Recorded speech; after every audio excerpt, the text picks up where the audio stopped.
Greetings, everyone, and welcome to another exciting, fun-packed edition of Saturday Night InSaNity. And why my neighbor's moving furniture? Or maybe that was an earthquake. I don't know. Hi, how's it going? To all zero of you, apparently. Oh, there's a bunch Hello. of people here. Hello, none of you.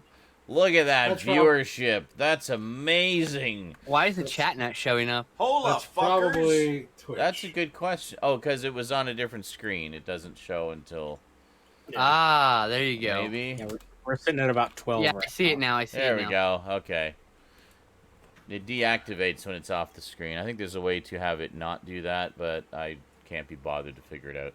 Anyway, hello everybody. How's it going? How's it hanging? What's going down in Groovetown then? Goes good. I've been a very busy bee this week. I've been filming like a maniac. Like legit filming like a maniac. Yes, getting my Jennifer Beals on. Filming like you've never filmed before. I'm gonna open it now. I've been She's gonna do it. working on Halloween videos because it's May. And that's when I start working on Halloween videos because I did almost break it in my hand. I do so many. You broke my Halloween videos? Damn. No, this glass jar I almost shattered in my hand. Oh, don't do that. That would be bad. I had to hold it really tight because it's got a safety seal for the I kids see. and stuff. Okay, very nice. Save that for props later. I'm gonna fill that with like I have an idea for a mad scientist background thing. Ah. Okay. So I've got a bunch of salt, like little beakers and Mhm. like various containers that you could see in like an ancient or an old school like apothecary or maybe a mad scientist lab. Very nice. I might be making a return to YouTube at some day after I move. As I have a whole props bucket waiting. a mad scientist type character of some kind. Some movie reviews, some stuff. Excellent. Maybe some of my favorite white guy wandering the wilderness monster also wandering the wilderness movies from the 50s. Like, Cool. all those movies that Don Doler was paying homage to with his movies. Yes. Very good. Yeah. Very good. Yeah, what was it? I was just doing some videos about some of my Hammer stuff. The Abominable Snowman is a good one of those. I need to get that. It's on my wish list. Has Forrest Tucker from F Troop and the original Ghostbusters from 1975, and Peter Cushing. Filmation Ghostbusters. Yeah, Filmation's Ghostbusters, and Peter Cushing basically searching for the Abominable Snowman, and it's a lot of people went into it expecting just a straight up monster movie, but it's actually a lot more intellectual than that. It's much more about these two men and their obsession and the differences in their obsession and their reasons for wanting to find it and stuff and how they butt heads. And it's very character driven and smart, and I actually really liked it a lot. So yeah, but anyway, they're wandering the wilderness looking for the Abominable Snowman, and the Abominable Snowman might be out there too. That's my favorite thing about Hammer horror films is they're actually quite heady sometimes. They can be, yeah. They're being like a lot of the side movies, maybe not like the Draculas or Frankensteins, but like Well, the Mummy movies were a yeah. little more heady and slow. Yeah. A lot of people call them boring, but I don't think they're boring. I think they're just slow burns. They're just slow. Yeah, that doesn't mean boring. It's just have some patience. Have some patience. Wait for the payoff. Not for everybody. No, it is. It is what it is. Some people just don't have the attention span or the patience Yep, or whatever. for whatever reason. They want something a little more snappy. But I like. There's also that weird contingent of people who think only movies should be 90 minutes, and I just don't understand those people. That is like... They're at it again because Army of the Dead came out. So. Seriously? And what, it's over 90 minutes? Like, yep. Come on. It's 2.5 hours. Good. I want to spend some more time in that world. I mean... I guess it's technically not a connection because it's not like it is, but it isn't. It's kind of weird. I don't know. It's not really officially recognized, but have you seen it yet? Yeah. So okay. in fact, we'll talk about that during movies. But okay, cool. I need to see that. There's some problems with it, with the way it was filmed, Huh. but like other than that, like it's a pretty fun movie. I enjoyed it. Good. I definitely want to check it out. But Yeah. So anyway, I enjoy a good slow burn, and a good kind of, especially like in horror. I find sometimes those can be very effective. You get to, I mean, look at the original Halloween. I mean, the original Halloween is in many ways a slow burn. I mean, it takes its time. But when you get to that last 10 minutes, holy shit, you're like holding your breath and it's tense. But, you know. Yeah, I would say Army of the Dead's a bit indulgent. No, okay. A bit. It's a bit bloated. It's a bit indulgent, a bit bloated. Like, eh? if it were a studio project, they could have been trimmed to 90 minutes, and I think it would still retained everything it needed to retain. But like, or at least at 2 hours. Yeah. But maybe release 2.5 hours. 2.5 hours under the threshold for those kind of movies. I mean, so. that's kind of what I expect at this point from Zack Snyder's indulgence. Which All movies are indulgent. it's like, okay, I mean, that's what you're going in for then. even 300 is incredibly indulgent with the slow mo. I mean, like, Yeah, but if it's you good. kick all the slow mo out, that movie's like 45 minutes long. Yeah, you see, I have a real problem with people who even suggest that, or they say, I don't think you should do that. Take the slow-mo out. It's like, no, don't take the slow-mo out. That's the director's vision. That's part of the overall vision, and he doesn't just do it willy-nilly for no reason. He does it for emphasis. It's dramatic emphasis. Yeah. Exactly. Watchmen did the same thing, and you know, it's another 2.5 hour plus movie. Yeah, well, and the ultimate cut's 3.5 hours, which I love. I love the ultimate cut, and I love every second of it. But I don't have a problem with indulgent filmmakers. I mention it because some people do. Yeah. Like some people like this. I don't know if that's 1,000% a vanity project, but I mean, some of my favorite movies are vanity projects. So like whatever, like vanity projects can be good. It's just you know.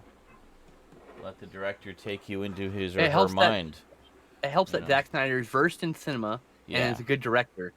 The reason why his vanity projects often don't work is because he has someone with no skill at the helm. Yeah. Who just thinks they can make a movie. Think anybody can make a movie. Yeah. No. Exactly. You need to know what you're doing to some degree. It is a craft. It is a very specific set of skills. It's also a skill. It's a craft. It's a skill. It's like. You also need just kind of the artist's eye for it. You know, you need to have a vision that you're trying to bring to life on the screen. And I mean, you can be a real bland director and direct like some action films or direct shots of video, and you'd probably get a pretty good career doing that stuff. But like, the directors that really catch the eye are the ones who like know the cinematic space and how to manipulate it. They speak the language of cinema, and they know how to, you know, use it to convey what they're trying to convey. The only way to speak the language of cinema is to watch a lot of cinema and read about cinema. That's it. Basically.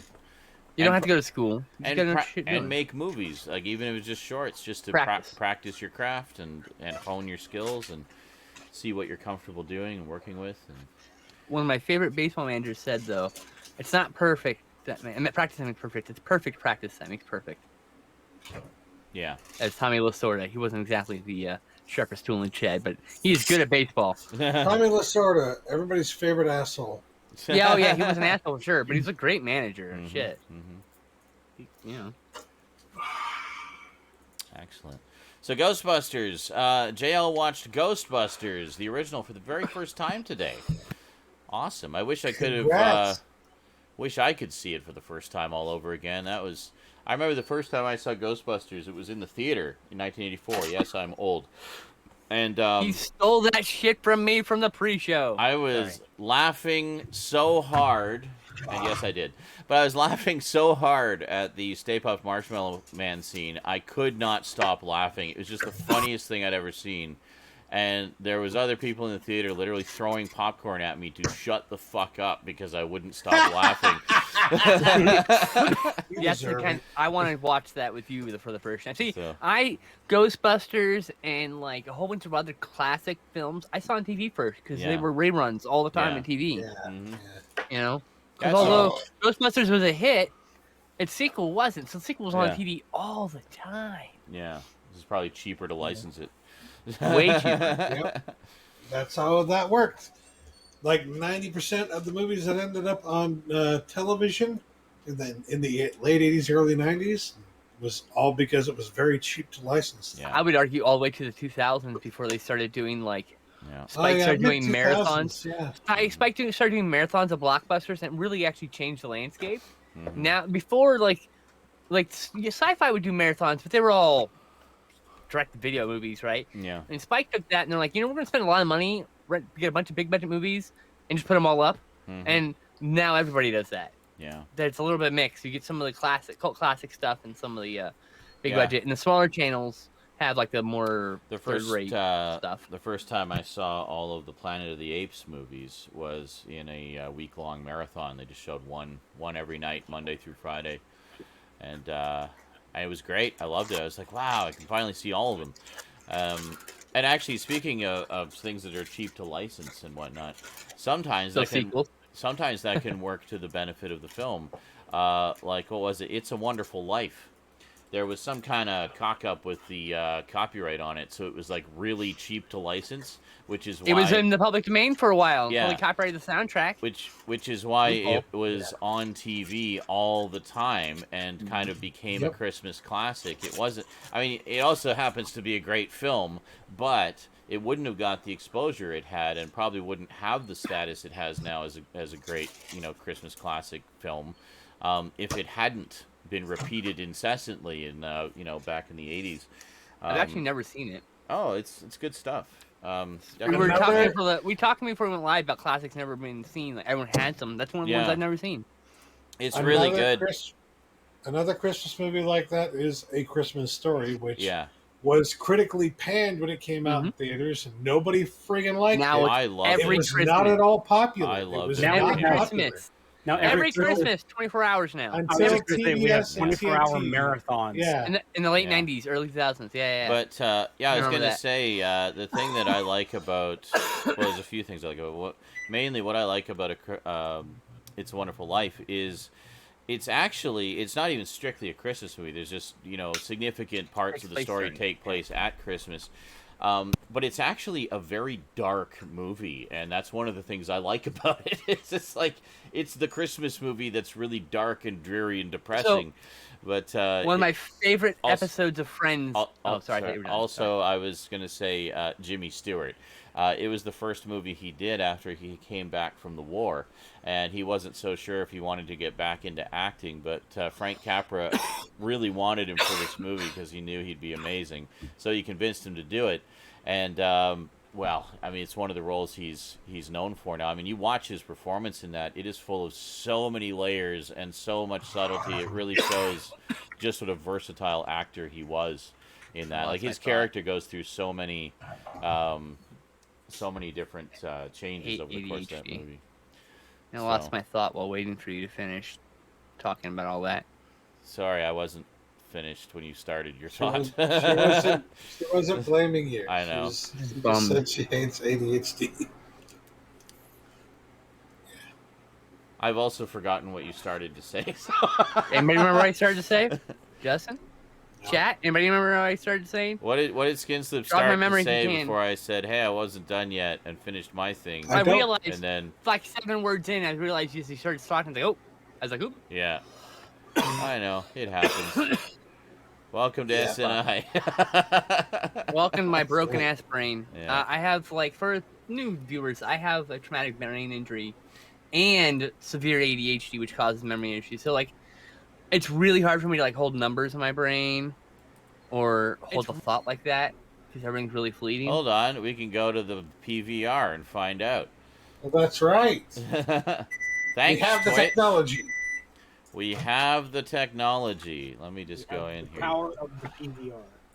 Ow. God, that hurt me. Filming like a maniac. Yes, getting my Jennifer Beals. Like an ancient. But anyway, they're wandering. We're gonna spend a lot of money. Family Man? Are you talking about the fucking Nick Cage movie? The Christmas classic film. I watched that in theater. I love every it. Christmas. Not at all possible. It's actually. But you have to understand, I watched it when it came out. Significant parts of the story take place at Christmas. But it's actually a very dark movie, and that's one of the things I like about it. I don't get it. It's the Christmas movie that's really dark and dreary and depressing. But one of my favorite episodes of Friends. Okay. You said So, one of my favorite episodes of Friends, when I was talking about It's a Wonderful Life. Yeah.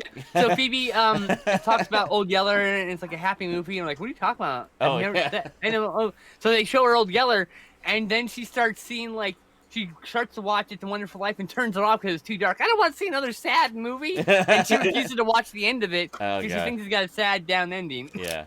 It's like, no, Phoebe, trust us. See, It's a Wonderful Life is the other way around, where it's dark and depressing throughout, and then it's somewhat happy at the end. We'll have sunshine and rainbows at the end. I would say it's pretty realistic for the time it was depicting. That which one? Something. It's a Wonderful Life. The time it's depicting when, like, the banks were out of money because everyone was everyone's doing to run the banks and stuff. Like, like it depicts the time really well. Like, time frame really well in the film. I remember seeing, like, chunks because one, it's been in, like, every documentary ever about Capra or Stewart or fucking Christmas movies or cinema because it's in all that stuff. And then my wife watched it. Ex-wife watched it every year. Really? So I probably had the audio embedded in my brain. So I've heard the whole movie. Interesting. You know, well, I never sat down to watch it. Hey, well, I hope you do. It's a good one. It's one that you would always watch it when we were doing, like, our Trailer Park Boys Christmas or whatever. Yeah. You know, just do it like as part of. Maybe we'll do that. Do it as kind of. No, part I'm of saying she would always do that while we were hanging out and doing Christmas movies. I see. Gotcha. Okay. Yeah. So like that. she would watch it. Oh, it's unfortunate she didn't share it with you at some point. I mean, I don't know. That was actually one of the first movies Ray and I watched together, way back when we first started talking, just watching it together online. And the reality was great stuff. I was not comfortable in the skin I was living in, and I was not a good husband to her, and I was very much, I wasn't a good partner at all to her, and so Fair enough. I would oftentimes push her away when I definitely shouldn't have, and that was one of those times. Yeah. She wanted to spend time with me, and I'd be like, no, I didn't decide to spend time with you, which is like a real bratty, narcissistic shit, the thing to do. Like, that's what my brain was thinking. Like, you know, it's like I'm better now. It's just looking back, I'm like, I was a fucking moron. Well, like, I posted. Okay, so I posted my Kevin chat from 10 years ago. I posted, "Fuck you, you snot-nosed cunt. I hope your balls fall off in the toilet and you accidentally flush them." I don't know who I was talking to. I think I was working at Target at the time. Oh, might have been. Yeah. I think that was in the day I fucking. That's not when I quit because I was a woman, but like that was when I got in a fight with one of my fucking coworkers. But like, oh my god, like I used to say dumb shit like that, I wouldn't say cruel things like that anymore. I mean, maybe a little. Maybe to a Nazi, but like, yeah, I have my limits now. I'm better now. Well, and that's the thing. I mean, we've all grown and made genuine efforts to improve over the years. If y'all didn't, I probably wouldn't have stuck around. You know, if you're good people. I had a YouTube comment a couple weeks ago. What even was it? Oh, it was some guy just chastising me for not doing as many non-Fortnite videos lately. By the way, there's literally hundreds of non-Fortnite videos coming for Halloween. You guys got to understand the primary focus of my channel in terms of just nothing videos is Halloween. That's the big time of year for my channel. So, what? The Curious Cat guy's back, but like I love it. It's always projection. Like he's like, what's going on? The Curious Cat Anonymous Troll guy, he's back. But like here's where I go. I don't get. He goes, "You're in for a huge reality check Sunday when Mom and Dad are gone." I'm like, do you not understand? What? Okay. Am I really? Are you sure? Yeah. Okay. And then this is. I love how you retweet that bullshit about choosing happiness over going to work, yet you sit in your parents' house riding away more depressed than ever. I'm like, actually, I'm more happier than I've ever been. I don't know if you've noticed. You can't handle that you're actually like happy silly with your life. Like, I don't know. It's so silly. I don't know why it's always projection, because that's not me. That's all, he's talking about their life. It really is. Yeah, I don't know why he keeps coming back. And, like, what does he hope to achieve? Like, to make you wants attention. miserable? I'm giving a little bit of attention, but we're all just talking about how sad he is. But anyway, what I was going to say is, before we get too off track here, is... I got this comment a couple weeks ago, and it's some guy just chastising me for not doing this or that kind of video. And so Oh my God. normally I would just kind of blow off those types of overly entitled, snotty, aggressive comments. But Why aren't you doing more Doctor Who in depth? well, hold fuck on. off. So I engaged Sorry. with this guy, and then I found out what the source of his rage and vitriol was towards me. Oh. Saying that I was, a shitty, hateful person, and I'm like, what are you talking about? What? And he said it was some. I'm guessing it was an SNI many moons ago. Oh God, like a decade ago. Yeah, well, like literally, it must have been because of what was said. Because I go remember, back to those S9s, and I was really toxic. well, that was the thing. He said, well, you guys, were. I said something, and then Skinslip wished cancer on me and all of my family. And I was like, God, that shit I don't even do anymore. And that's what I said. It's like, well, that must have been a really long time ago because we've all changed and would never say something like that. But you didn't like call her out on it and say that it was wrong. You just laughed, and it's like, yeah. I bet they got my pronouns wrong too, didn't they? We were all I think back then you might have been the other pronoun, like just. Well, yes, time, but my point is that's because they're not a current watcher. Yeah, no, they're obviously not a current watcher because they were still clinging to this thing that was said to them like probably 10 years ago. And I explained, I said, that's, you can't just assume that people don't change. Here. I mean, we've all made efforts. We've all said things that we regret. I apologized to him, I said, well, hold on. If you're out there, if I've ever wished cancer on your family or you, I apologize. It's something I would never do now. No matter how much I hate you, I would never do that. Because nobody deserves cancer. Yeah. Okay. And that's so, like, that's basically what I told them. I said that, that's got to be a long time ago, and I'm sorry that you've, held that with you for this long. I mean, I hear what you're saying, and the part that bothers me most of all is that we said something that so deeply hurt you, and I'm sorry, Right. And that goes for anybody out there watching. I mean, we've done we've been doing this for a long time. This represents a very large chunk of our lives. I mean, I've been on YouTube since 2006. That's 15 years. I've been on since 2008. And we've been hanging out doing our things on Stickam and here for literally a decade. So a lot has changed over the course of that 10 years in terms of our lives. I mean, you've been on Twitch for like 4 or 5 years too. Well, and just how we've evolved as people. I mean, people do. I mean, you can't tell me that you didn't do some dumb shit in your youth. I mean, we all have. Oh boy, everybody's done dumb shit in their youth. I look back at some of the shit that I did. I would think I was mentally handicapped. There's a quote. Yeah. There's a quote. There's a quote for this. What man? Oh, let me get the fucking quote off. I don't want to butcher it because it's a really good quote. But the thing is, people change, and we've made an effort to change over the years, and it saddens me when people don't see that. They just cling to how things were a decade ago and not how things are now, But what man can face arraignment on the idiocy of youth? Yeah. That's a good. How good can saying, anybody be, like whatever for the idiocy of 10 years ago that they're not this person anymore at all? Seth says, but still, that person seemed to be angry at something more than what happened. Yeah, they were. They'd obviously been harboring this anger for a long time, and there were other layers to it, which I kind of uncovered through our brief discussion. One of which was, he said he really liked my older videos and stuff, and just felt that my current stock of videos was not me living up to my full potential. That he thought that I was capable of so much more, and I said, "Wow, thank you. That's actually a really nice thing to say, and I appreciate that compliment." And so there was, in the anger, he was also kind of just not seeing the direction I was going with the channel and stuff. And there was I think some good intent in there, but there was also a lot of anger that he'd been harboring for a long time. So it all just came out clearly. It came out very hostile. But clearly, but it was interesting to me because it shed some light on something that I do think about from time to time, and that's the lasting effect that your words can have on people. Because I mean, people look at us as a kind of small scale celebrity, and there's nothing worse than being torn down by someone you look up to.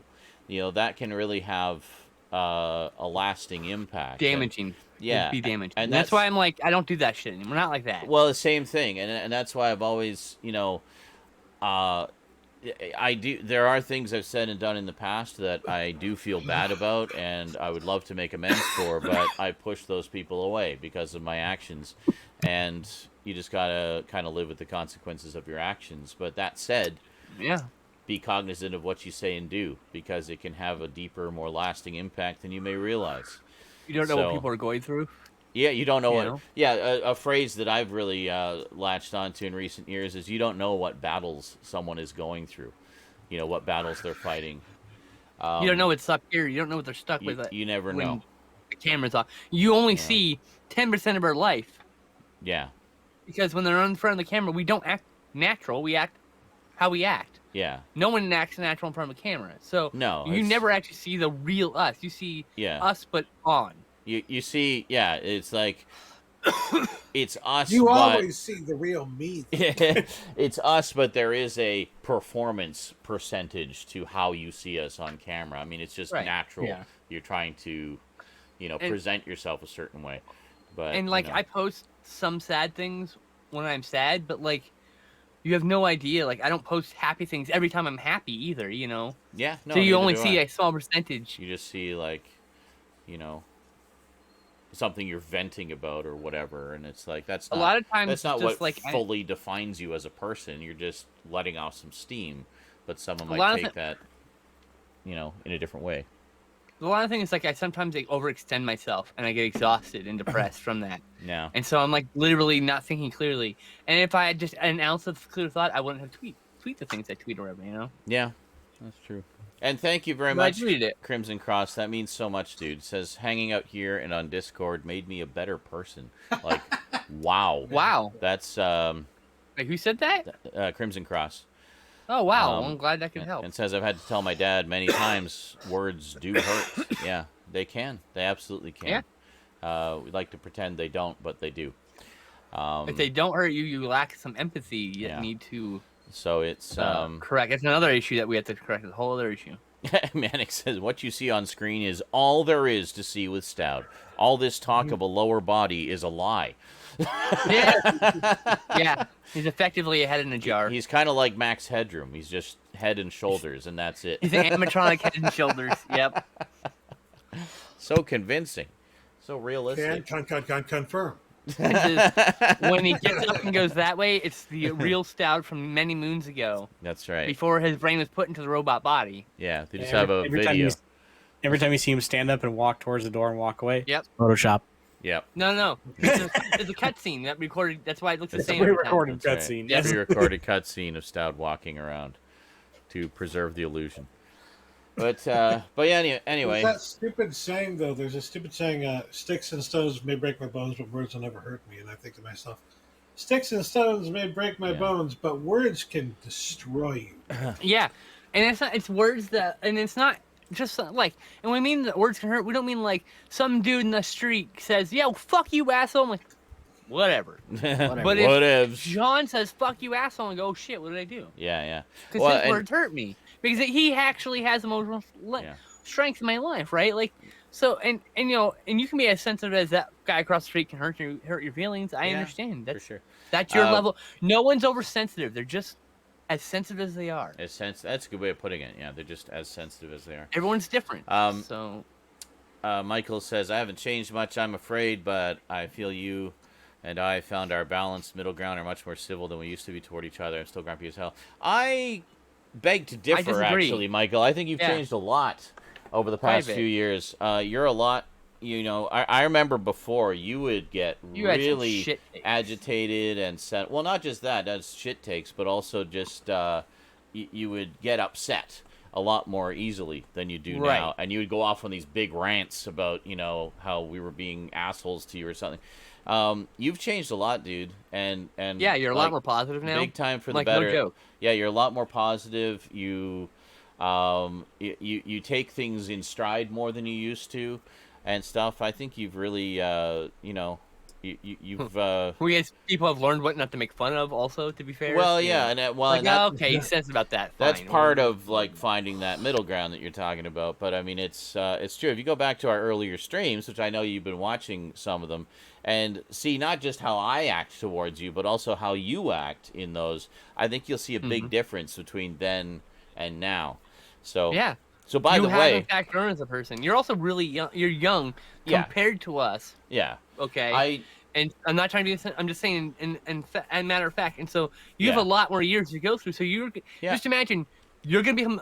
If you keep focusing on trying to be a good person, you're gonna be such a good fucking person by the time you're my age. I wasted It's- like 10 years. It's so, a like, process. It's a process. And You I know? know I look back at videos of me in my 20s, and there were things I said and did back then that I would never say or do now. I was moody, I was temperamental and stuff, and it Yeah. took a long time to kind of learn to just chill and take things in stride and, read between the lines a little bit with people's attitudes and stuff. And it's just, you learn as you go. You learn as you go. And thankfully, you hang out with us, so you can also learn from our mistakes and fuck-ups. One of the hardest pills to swallow about internet usage is that you do not know what tone that person wrote that comment in. Mm-hmm. You do not know. That's okay? very true. They could be joking, and you could be in a shitty mood. So it's like, Yeah. just trying not to. It's a process to like not trying to take that kind of Yeah. Like, okay, this person might just not know this is not a right way to say it. Yeah. And then you explain, hey, that's kind of a mean way to say that, and you turn it into a teaching moment instead of being rude back or whatever. I forgot what I was going to say. Anyway, yes. Oh, it was really shitty back then. By the Michael. way, anyone and everyone can see those early streams. They are available to my Patreon sponsors. Plug. For as little as $1 a month, you can have access to literally thousands of hours of exclusive content that is not available anywhere else, including a lot of our old streams. So a lot of stuff that's never been on YouTube before, not publicly anyway. You can see. You're not screwed up, Manic. We're all in the process of becoming our better selves. Yeah. And we all take this journey in our own stride, at our own speed. And so it's really hard, but try not to beat yourself up. This journey, the things you've done in the past. This adventure we're all on called life. Yeah. And it's a short journey. And you'll be shocked how fucking fast those years go. 007 says this issue of SNI is like the end of a G.I. Joe episode, the extended edition. I know. And knowing is half the battle. Yo, Joe! That's right. Knowledge of power. Oh, I'm bitchy sometimes now, too, and I apologize. So am I. We all have our off moments. We're only human. My problem is, like, I have impulsivity, so I'll say something before I have a chance to think if I should say it or not. Yeah. So I have to learn to just fucking have humility and apologize when I fuck up. You're working on it, though. I mean, you do bite your tongue a fair amount, I know. Ha! Oh, you have no idea. When you can. So we're just hearing the stuff that slips through. Pork chop sandwiches! There's even more there that you don't even know about, folks. My personal favorite. Body massage. Body massage. My friend Chloe probably knows the best when I'm hanging out with her, and I'm pretty critical of some comments. Like, really, you want to phrase it like that? Yeah. I'm sitting there just talking to myself. Yeah. And she's like, "What's that?" And I have to explain to her. She's like, "Damn, girl." I'm like, "What?" Like, you're like critiquing yourself out loud. Critiquing other people. I just won't critique them. Like, "Oh man, that's dumb." But I won't say that to the person anymore. I'll just over here talking with my friend. It's different now.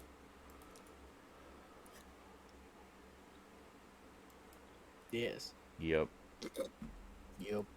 I'm in the same boat, Mike. I also hate my childhood. Yup. I dislike aspects of my childhood. It's more actually my young adult life that I probably dislike aspects of more than anything else. But my childhood was pretty bland, other than getting bullied a lot as a kid. I was bullied all the way up until I fucking graduated high school. Pretty much. And some of college, for fuck's sakes. I mostly just watched a lot of cartoons and hung out with my small little circle of friends. Same. And that was pretty much it. Read comics. It's anime, but same. Yeah. Yeah. Oh, I watched some anime too. There wasn't as much anime out here at the time in the 80s. You had like Voltron and Robotech and Star Blazers, Well, but by the 90s, that's when the boom Battle of the hit, Planets, Force 5. Yeah.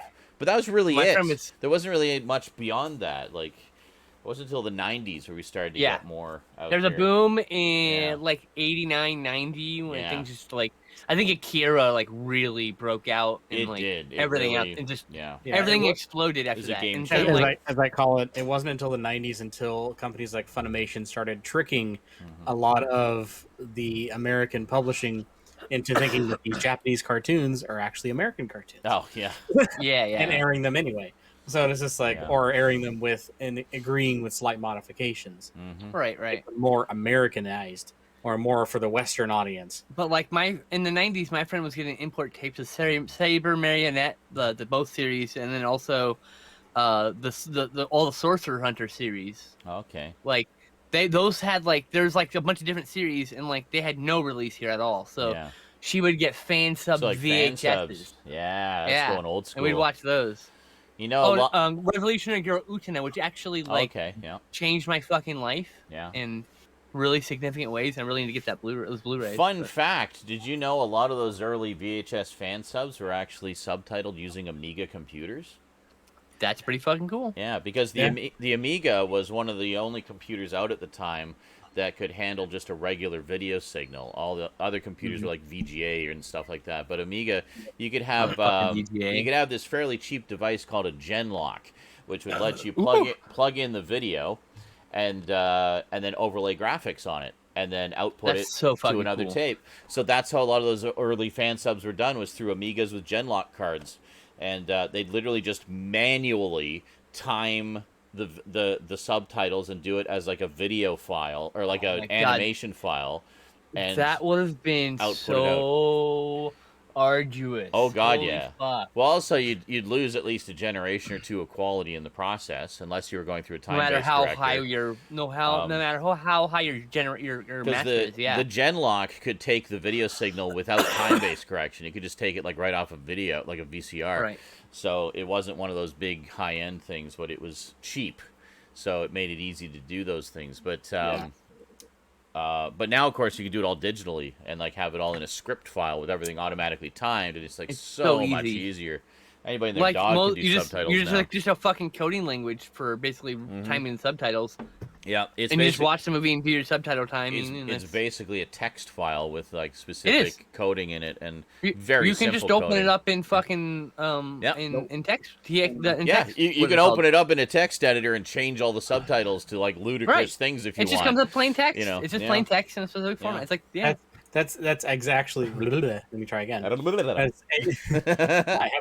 That's exactly how when you see those pictures online of I got a fake DVD or I got a fake or a messed up official release with messed up subtitles. Oh yeah, that's all they did.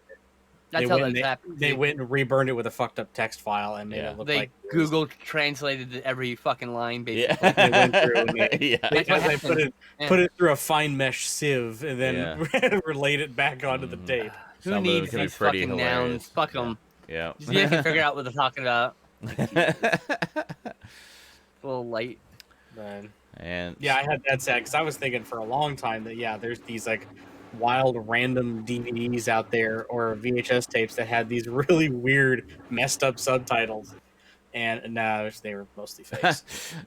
They were one-offs, just to be funny. I like what you said there. It says, reminds me of a story Michael Oeming told in the comic book writing class I took in college. He started doing artwork for comics in his teens and worked so hard throughout his 20s that he felt like he missed his 20s. So when he got to his 30s, he was like, now I'm living in my 20s. That's me right now. I mean, a lot of trans people can relate to that because a lot of trans people feel like they didn't rob their childhood it's because like a rebirth. Yeah, I didn't get to be a girl when Yeah. I was a kid. I had to be forced to pretend I was a boy. And So the thing is, like, that's why I seem immature a bit because I'm having the point fun of in my that 20s. story is that there's no such thing as a time limit. There's no such thing as you can't enjoy this because it's for people of this specific age. It's like cartoons we're are all just for so kids. different in the way we grow up and the way we live our lives. Yeah. That like it would be ridiculous to pin down oh, you have to do this kind of thing in your 20s. You have to do this kind of thing in your 30s. Yeah. Mm-hmm. It's stupid. It's like, maybe that won't fit you. Yeah, And right. for You us, don't at know. least, it's like it doesn't fit. my you know? favorite statement I always like to bring up in an argument about arguments of, you're an adult, you shouldn't be watching cartoons or playing video games, Yeah. blah, blah, blah, and all that. I get I'm that just on like, my I am so videos terribly sometimes. sorry that you took your childhood and took it out back like fucking an old yeller. That's Right. what I Yeah. always say. I'm so sorry that you brutally murdered your inner child. Yeah, I mean, pity you. Like, most of my childhood was spent by myself watching movies because I didn't have friends Yeah. for a long time. Because same. I was lot. a child of like army kid. My parents were in the army, so like Yeah. I would make friends and then would move. Oh, okay. Yeah. Yeah. What am I gonna fucking do about that? In my case, it was No. just my parents were both in the process of starting my dad's business. Yeah. And it went through a few different iterations, a few different businesses before he settled on the cable television business. So they just Really? they didn't have time for me. So I was basically, they'd be just like, yeah, just go watch cartoons. So I just go and watch cartoons. And that's what I Yeah, did that for makes sense. most of my childhood. That's why you hang out with us, dorks. And you wonder why I'm such a guru about cartoons. Well, that was my entire childhood, was watching cartoons. I imagine many of us have similar stories like that, which is why we're Yeah, also I was friends. the same reason I play video games and love video games as much as I do, because I was the youngest of three, Yeah. and I had two older sisters who were like 5 or 6 years older than I was. Oh, so They had no interest in video games, time probably. No that. interest, and they had no interest in a little brother either. Yeah. Yeah. So, it's just like, I pretty much, Yeah. I don't I want to say was I grew the up like an youngest only as child. well. I didn't. Yeah. I still love my sisters. They still love me when I was a kid. Oh yeah. Yeah. But Well, I'm saying, and I bet you a lot of people in the But- chat have similar a lot of stories. my childhood was You know. learning how to entertain myself, Yeah. because I was a little boy. Well, So yeah, part of Yeah, that Okay, also. things don't really All vibe. right. Yeah. Stout, it's your turn to tell your backstory. I was just now. gonna say part of that also was the fact I was an only child until I was 12. Mhm. So I was an only child the entire life. So, yeah, I get it. so. All right, Sal, what's your your horrible backstory? Horrible, terrible. Well, I think the biggest thing for me that I've realized, I mean, first I'll start off and say my brother's like 6 or 7 years older than I Yeah, am. that makes it And hard. so yeah. I was a kid when he was a teen, and he's a teen. He doesn't want to have anything to do with me. Yeah, and when he's in his 20s, he doesn't want anything to do with you either. I You didn't know? have too much trouble making Yeah. friends at the time. I had a few friends. I also had some bullies. And there was at one point where I actually managed to befriend one of my bullies. But then Wow. they turned their back on me. And then one of my actual friends turned their back on me. Yeah. Oh, But I that's- still had some friends. I wasn't an so it actual was- friend then. Well, yeah. But so it was just like, it was a mishmash mix, so to speak, there. But I think the thing that really was challenging for me as a kid was not knowing until literally in my 20s Mm-hmm. what was different about me from everybody else. Knowing that there was something different, not knowing what it was, and finally discovering that I had an anxiety disorder. Oh, that's why I was constantly depressed. And there was a year, I think it was in the 5th grade, where I attended like 40% of my classes because I was literally Yeah. unable to get out of bed. Same, Like- same. For junior high, it was like that. Almost the entirety of junior high. Like I only went to school to the point where I didn't have to. I basically stayed home until they told me I would get kicked out of school. That was what happened. I was too much of a goody two shoes and too afraid to get in trouble, so I was the kid that had perfect fucking attendance. Yeah, I did not Hey, because of, a few reasons: depression and stress, and getting bullied constantly. So I was Undiagnosed ADHD. I was undiagnosed ADHD, and I think undiagnosed depression as well. Oh yeah. So basically, I was the kid who was constantly late, constantly like missing the school bus, having to take the transit, and my dad and mom just didn't know how to deal with me. Eventually, they took me to a psychologist. That didn't do anything. Like it was like that's not what I need. I don't know what I need. I'm a kid. I just know that I feel like shit and I don't want to go to school. And that Therapy was has it. helped me so much. So yeah, Fuck. therapy did not help me at all. I went to a few different therapists, and it was a joke. It just didn't help me at all. I don't know about your system. To be fair, it's a completely but, different country. Well, it was.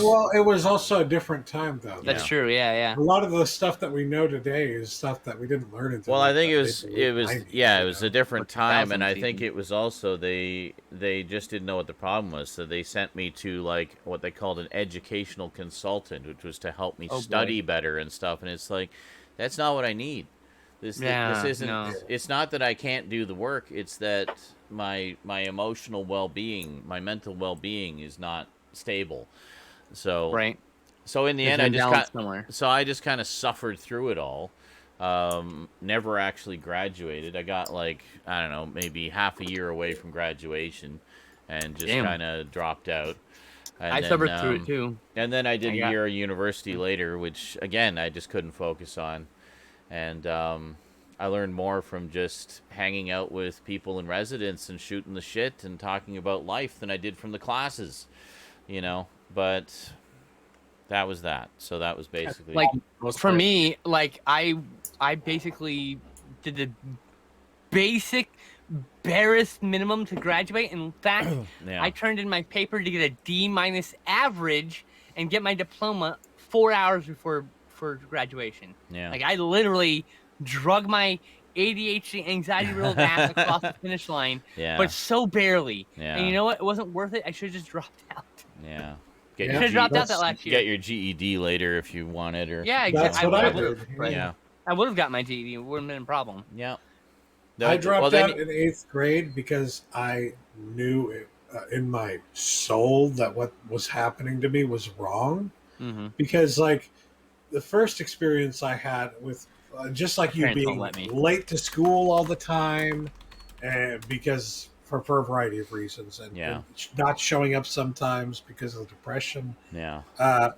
My first experience in the first junior high I went to was that they would put me in school suspension for that, Oh, which is like, it's basically Yeah. like prison for kids inside the school. You know, Great. it's very weird. I mean, now that I think back, on my it, teacher but put me in solitary confinement whenever I quote unquote acted up, basically acted neurodivergent. yeah, And like putting yeah. someone with ADHD in solitude is probably it's not a good thing.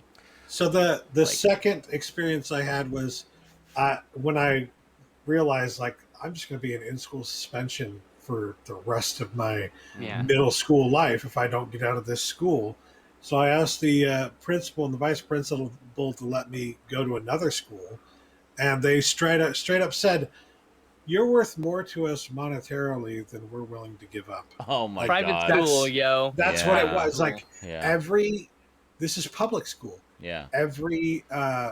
Yeah. Everybody. So they got some kind of the benefit. government. Yeah. The government gives you a certain amount as a school for every additional student you have. So that's why they Oh. pack so many kids into the smallest okay. schools Yeah. as possible.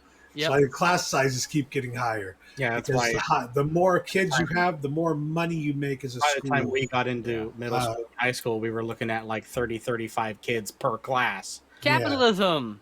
And So and I did finally get to go to another school. I got to go to another junior high school, and I was doing okay there, a little bit better, but I was still having issues where I was late. But this time it was because I literally lived like 20, 30 minutes away, so it's not as easy to get to that school as it was Yeah. to get to the other one. Yeah. That's So I was late a lot, and because of that, they started giving me detention and stuff like that. And there was this one point where this kid walked into my first class, and I don't know how there. Ryan. You can also Ryan! do. There's also this one. Yeah. There's that one. There's the one where people go like this, but do the I can't do. I don't know how they do the fucking. I'll thing, just do or this. or the this like it's too hard. no. Oh lord. So I mean, I anyways, do this all the time. Yeah. the experience I had in the last school that made me just literally walk out of school right after I entered it was this kid came into class, the first class of the morning, and just starts bullying me and treating me like shit. And I was like, I'm Yeah. not dealing with this right now. Yeah. And so I, treated them like shit right back. Mm-hmm. And that the moment when I started, defending myself is when the teacher walked into the class. No, of course. And of course, she sees me being an asshole to this kid. Yeah. We both get sent to the principal's office, and as we're walking to the principal's office, this kid starts, working up some fake ass tears. Of course. Oh my know? god, I hate those people. And I'm just like, Yeah. are you fucking kidding me? Are you So- fucking kidding me? Exactly. So Yeah. we get to the principal's office. The kid makes his case. I make my case. The principal literally looks at me and says, "Well, I've looked at your record, and it says you've been late a whole bunch.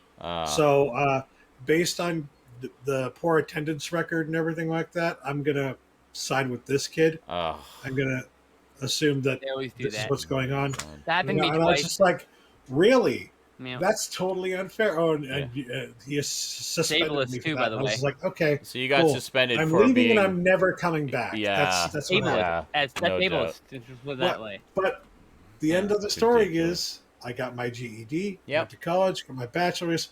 Fuck you. And you're also Fuck now in a career that is the career you always wanted, Yes. as working as a writer. So awesome. Now, it's funny, as you're telling your story, Stout, it's kind of reminiscent of mine.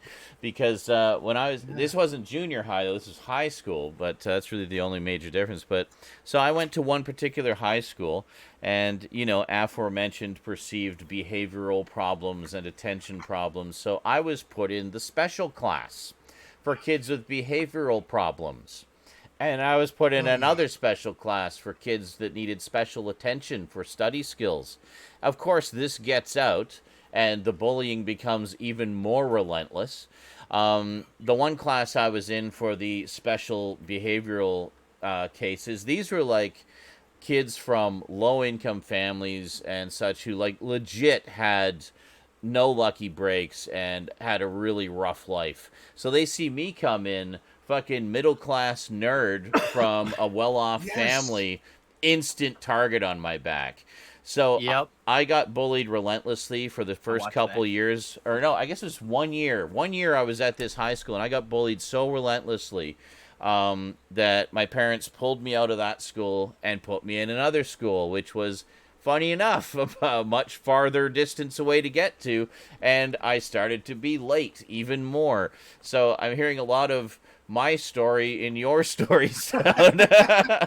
and similar things where I remember I one. can relate to the I remember- special kids class too. Like, oh my Yeah, God. and I remember this one particular case in this second school where there was, one of the school bullies, and I was running to get to class, and he's like, "Fucking nerd!" It's like Revenge of the Nerds, but in real life, he's like, "Nerd!" Cool. And I just said, "Oh, fuck off," and I kept running, and then I hear these footsteps behind me, running behind me, and I turn around, and I'm like, "Oh shit!" It's like the psycho bully of the school. I just told him to fuck off, and Oh, yeah.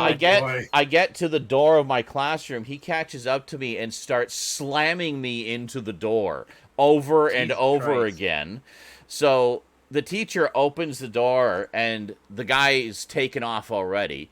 Opens the door, and he's like, "Yeah, just calm down and give us a moment to get to the door." Like, she thought that was me just, like, psychotically bashing into the door. And I'm like, there was a guy trying to beat the shit out of me. It's like, okay, whatever, just take your seat. I'm like, okay, fine. Like, dude, I have a million stories like that in high Yeah. school. Like, I would be at home alone Yeah. with just myself, right? Mhm. Then I'd go to school, and the teachers didn't know what to do with me. So they put me alone by Mhm. myself. I mean, like, so like that's why I constantly have people around me, because I just I Yeah. spent enough time alone by myself, Yeah. But it was always like someone's picking on me. I say, "Well, knock it the fuck off." I get sent to the timeout. What? How does that make sense? I know, right? It's like blame the victim. It's always blame the victim. One kid punched me in the back, and I spinning back fisted him so fucking hard I knocked a tooth loose and shit, and he Yeah. went to the ground, and I got suspended. And I was like, whatever. Yeah, so and then clearly- Columbine came around, No. right? And then Yeah. there was a no zero tolerance policy, Mhm. and I was And that lasts about basically 5 minutes. yeah, right. Yeah. I got beat up and suspended for being beat up, and I was like, "Are you fucking kidding me?" Yeah. Mhm. Jesus Christ. Funny how What? that works, I got isn't it? beat up. I didn't instigate anything. I was just walking. I just got Oh, beat yeah. up, and I got That's the suspended. only Yeah. time in my entire, Makes sense. literally in my entire life, I could think of ever having detention or ever being suspended Mhm. was when, this was in like elementary school. I was in like 3rd grade, and someone pulled me off of the monkey bars, Yeah. and then they pulled me and him and suspended both of us. That makes some damn sense. I didn't even know who Uh-huh. this kid was. Zero I- tolerance. That was was just is this some bullshit Republican thing bullshit rhetoric, That by the just way. came up and just started being an asshole to everybody, and decided to. I was, going across the monkey bars, and he pulled me down, and I fell off.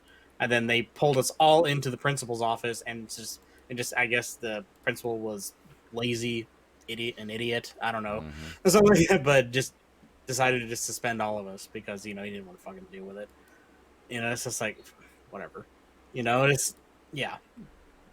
I didn't have as traumatic. Have you spoken to the school counselor? And by the way, there's no God. credible evidence. Yes. Too many There's times. no credible evidence that zero tolerance reduces violence or drug abuse Yeah. of students. Yeah. So. I didn't have as bad or as traumatic of an experience in school as you. Wow, that sucks, treated. JL. I will have to admit, but I was always in what I would call the large public schools with a lot of kids. Yeah, same. Like Both of these were. my high school graduating They're class. Like massive. most people talk about their senior graduating class. They're like, oh yeah, it was like 50 people, or it's like 120 or something like that. No, Mine was 510. Yeah. Yeah, it was You know, crazy. so there was 510 just seniors Mm-hmm. in my school. I mean, Alright. I did act up Yeah. because, like, I did moon the principal once. I remember the second school had Oh just. God, no, not a moon. I remember the second school had just started to introduce portables to expand how many Oh yeah, classes they that could was have. big in the '90s too. I went back a few years later, and I swear it was like 4 times the number of portables, just a freaking sea of portables. Well, I built new Yeah. infrastructure, and you can just have temporary buildings. Oh, Yeah, and when you these could are just like, put people in Quonset huts and have that be good. yeah, Yeah. the no I mean, air like, okay, so circulation in the middle of It's summer. the last day. It's the last Yeah. day before my sophomore Christmas vacation. Me and my friend are fucking around and waiting for the announcements are happening for like, oh, have a happy holiday. You're excused from school for that's happening, and I don't know they're pre-recorded. So as a joke, I start mooning the announcements, and just then the fucking vice principal who's doing the announcements opens the door, and I mooned him, and I was like, oh, okay, I guess that works. And get Perfect. this, so he calls my Yeah. mom, and I'm like, oh, I'm gonna be in trouble. And he's Yeah. like, your child mooned me. I hear my mom cackle like just dies. Wait, you did what? Yeah, she came and shot me. She's trying to figure how many days of extra vacation are you giving him for this? You know what that? You know, it's fucking up. You know what that reminds you of, Stud? You'll like this. That scene in Mission Hill where Kevin uses the word douchebag, and Andy, his brother, who's looking after, gets called into the office, and he's there. He said an offensive word, and it's like, well, what did he say? Well, I'll write it down for you, and she writes it down, and it's like this beautiful flowery lettering, and he just looks at it and starts snickering, and it's like, do you find this funny? It's like, no, I've just never seen it written so eloquently before. That's great. Oh my It's such a God. serious moment, dude. They're all upset, and they're all scared of the way, and it's just the word douchebag. I know. It's like, I've just never seen it written so eloquently. Didn't he give Kevin like props for doing that too? He Like, did, yes. It's like, He rewarded him for his bad. he's like, behavior. oh well, you're going to be punished, young man. And then like when they get out of the office, they like high fives him. Oh, Yeah. Mission Hill, folks, very Michael, funny show. it's- Oh my God, You're not Yeah. wrong that a lot of neurotypicals find this like find neurodivergent people as a burden. Yes, It's like a real that's true. ableist outlook. It's very because true. they're sending out a world that's very ableist, like from the start. There's so many things that are like they just keep differently abled people from doing things. They don't like want that shouldn't exist. Yeah, they don't want to take the time to understand, and it really isn't that difficult. But they just refuse to make even that minimal effort. Right? You just got me thinking about Mission Hill.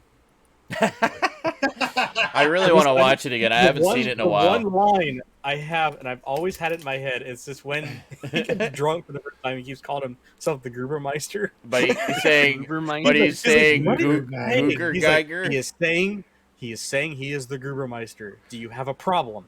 Well, I like he's pointing at them accusingly with the houseplant too. Like, Geiger. Yeah. Yeah, that's a nice, so damn wholesome, medicinal even. It's amazing how comforting it can be to hear childhood stories that mirror your own and validate that your traumas that were shared by others and were also overcome. Yeah. That was from Stratamaster. Thank you very much, Stratamaster. I bet you a lot of you have a similar backstory as we do, and that's probably why you are gravitate. We all kind of we just neurodivergent people and people through trauma like tend to just gravitate to each other because we're accepting of each other's You can traumas. sense it. You can sense it in others, and it just kind of.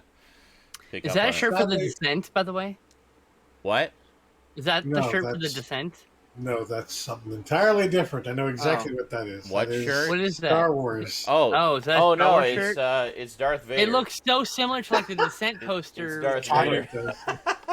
Which is what human bodies. This is one of my I really need to do laundry shirts because this doesn't fit. It fits okay, but not as comfortably as my other shirts that I prefer. This is one of those. The simplicity makes it even more hilarious. What is that? Well, that's not a good sign. Well, that's not a good sign. That shirt is so you, Eric. Trans girl. That's all. Excellent. I also need to do laundry, and that's trans pride colors. You can tell because I'm wearing the sweat-proof kind of like the workout clothing kind of stuff here. Mm-hmm. Mm-hmm. Oh, yeah. Excellent. A fat guy wearing workout clothing, that's how you know. It's hot as fuck, too, don't forget. It's also how you know it's hot as fuck. SNI, the therapy edition. Hey, maybe that's our title for this week. Yeah, actually, there you go. Another shirt. We are not therapists. No. Please seek therapy. We're just good for everybody. Yeah, no. We're just sharing our stories. If there's something that resonates with you, great. Hopefully that puts you on. Everybody should. I think everybody should find a therapist that works for them because therapists are not the same thing as psychiatrists. Therapists are just there to help you like through your stuff. It's a little different. Yeah. You're not a good therapist. You probably won't need to see them for like an extended period of time. Because they'll help you. It's an eye malpractice edition. Of a few months or a few years, whatever. Yeah.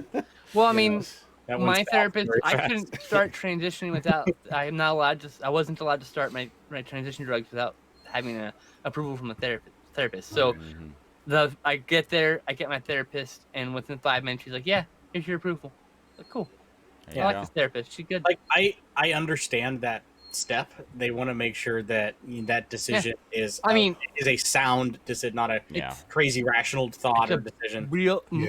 It's real basic making sure, set of questions that you can answer in a couple of minutes, and then. I know this, but also for legal reasons, they have to ask it as well. Yes, transphobic legal reasons. Correct. I know. Gridman has a little Mission Hill story. He says, "I met Scott Menville, who voiced Kevin French, and we were chatting about how his day was going at the con, and he said it was going okay. And I said, well, don't let that get you down. And I whispered to him, penis, penis, penis, penis, penis in his ear. And he laughed his ass off for like 5 minutes. Nice. That's Bravo. great. Bravo. I even know what episode that is from. Right? That's they got addicted to that online game, and he's running home because his friend's like murdering him. Yes. And someone either he's on the phone on a payphone. He's on a payphone to his mother. His mom. I've never seen this show. He runs away, and then you'd some like random Skinslip. guy It's very funny. walks up and picks up the phone, looks at, hears someone talking, and goes, penis, penis, penis, penis, penis.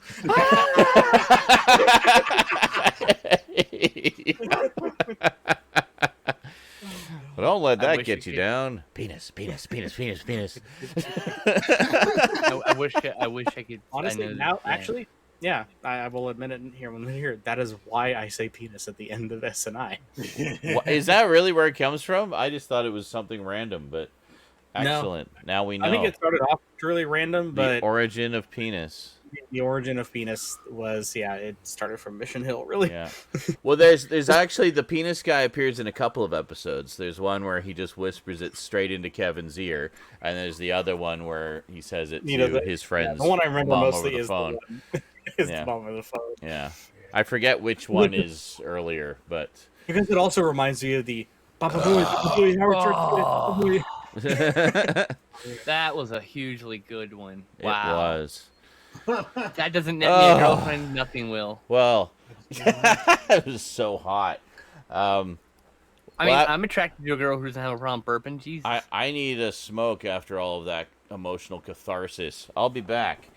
Okay. Like, I went on a date with someone who like wrinkled their nose at a natural body function. I can't help. Did we just have my burp? emotional brain sex?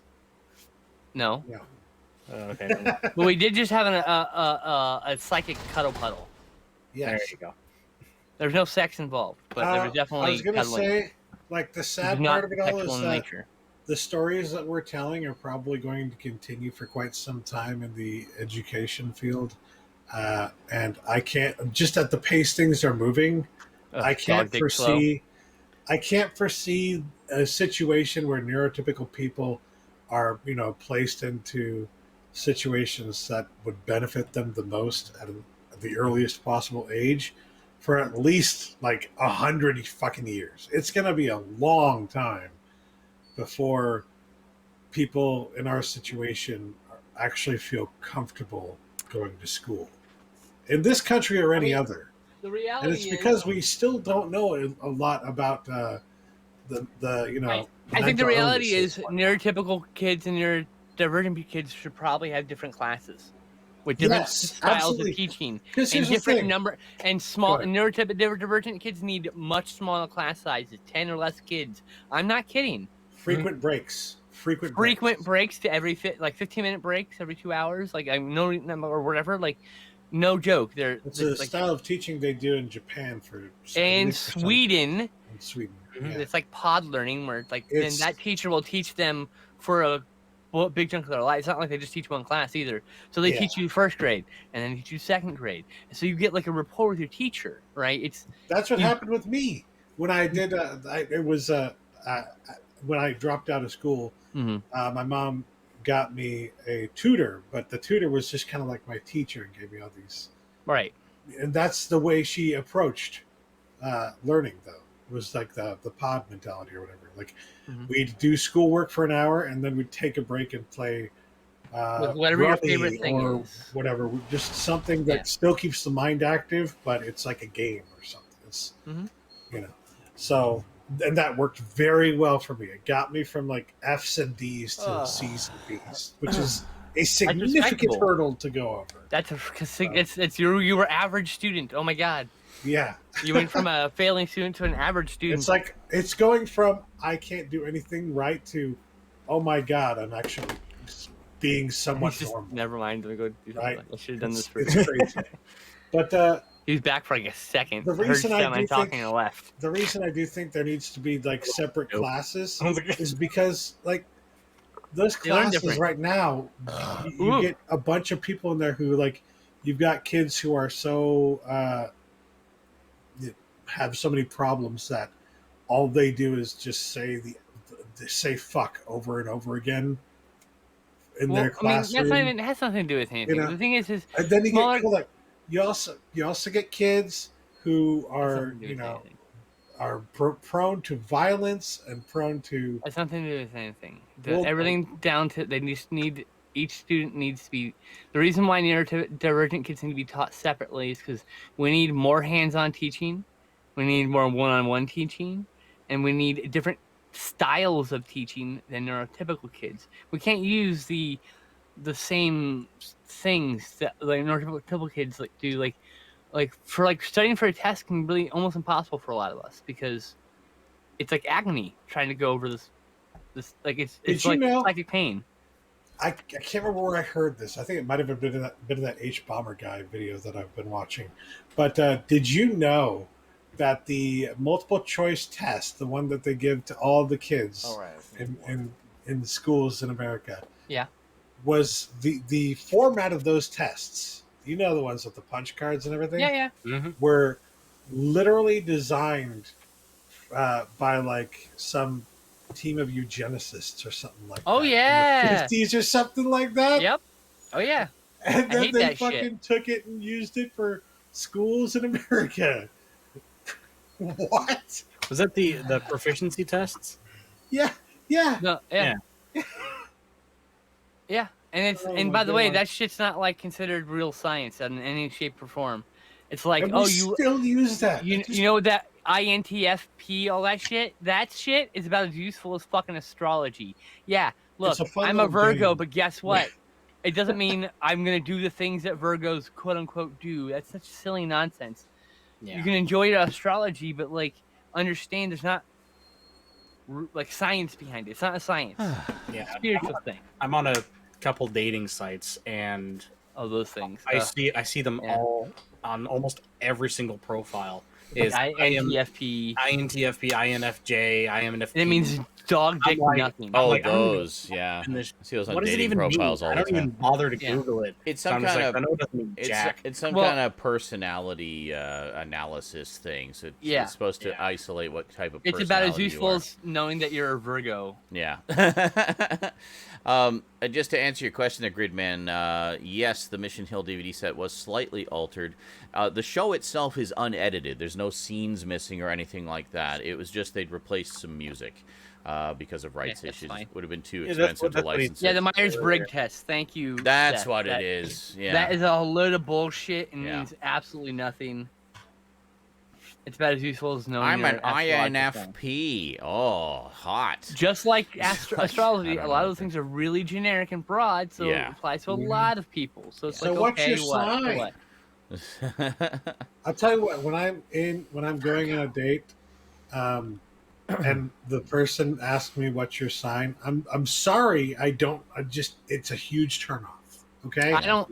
I'm not It's- turned it off by goes it. I from, don't like- give a shit, but like, I'm like 60 to 70% interested to now I'm like 30 to see, 32% I don't. See, I'm not so judgmental as he is, but I mean, if you put weight into it, then I'm gonna like, all right, well, I mean, you're like, oh, we can't date because you're a Scorpio and I'm a Virgo, whatever. Yeah, it's like, they're like, what's Lol. your sign? I'm like, well, I'm gonna give you a cosine before I go on a tangent. I was like, What? ah, What? math joke. I was like, well, that's the thing with me is Hi, like baby. I really am not interested in astrology at all, Me and I either. But like, kind I of don't. really don't like it. It's So mostly when- harmless. Yeah, but So- but when I have that experience, I'm immediately struck with like, I can't say what I really want to say here. You know, You don't need to say It would anything. be- You don't need to it would poo-poo be in their offensive Cheerios. exactly. But you don't need to. You don't even need to like. You could just let them have their astrology fun, like I do. I've dated people who like believe in that shit. I'm like, whatever. It doesn't affect my fucking life. That's their fucking choice. Yeah.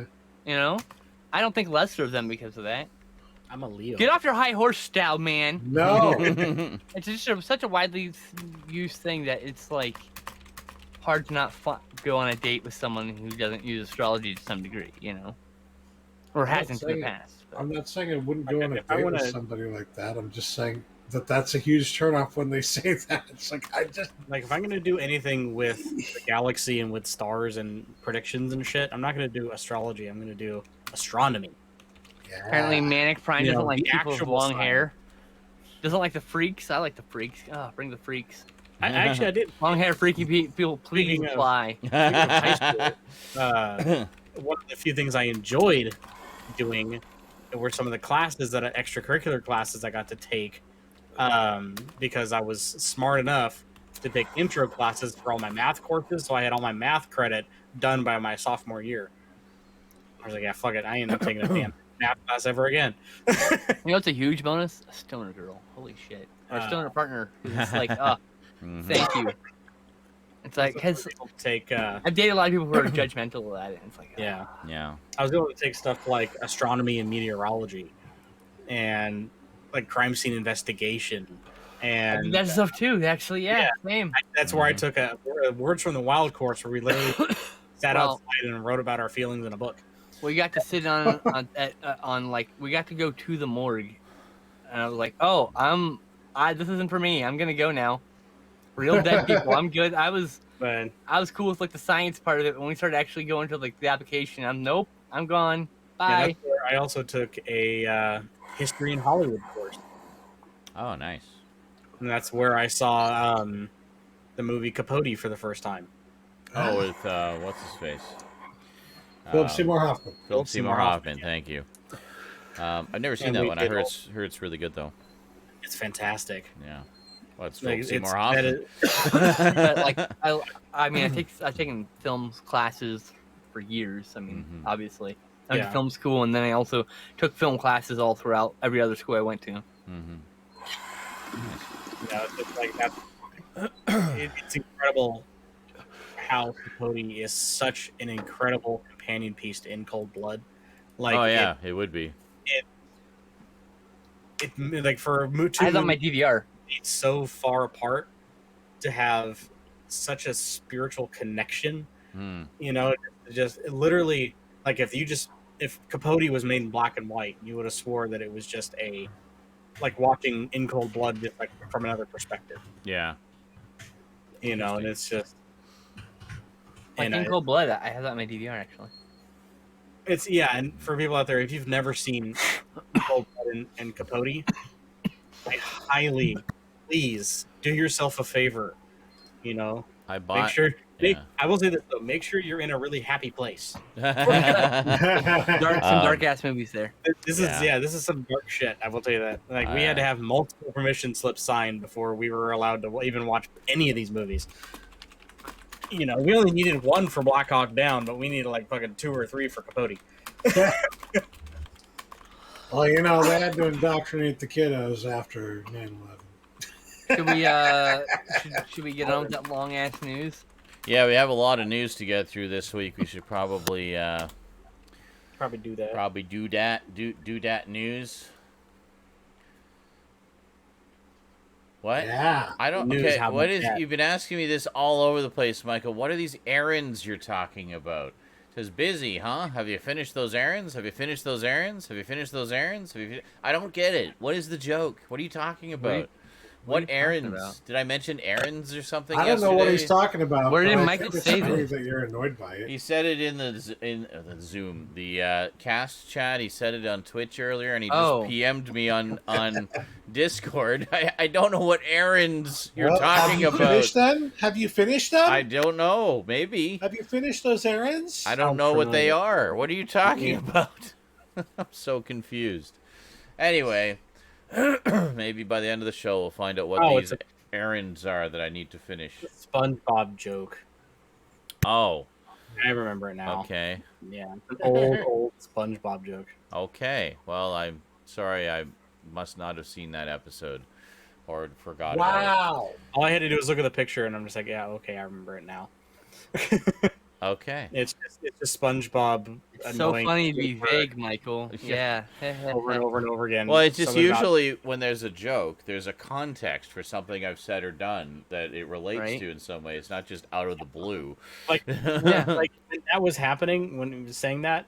I honestly, my first thought wasn't SpongeBob because I didn't get the reference either. Mhm. What I was thinking was the you're gonna appreciate this. Uh-huh. One of the library scenes from Doctor Who. Oh, who turned out the lights? Hey, Who who turned out the lights? light?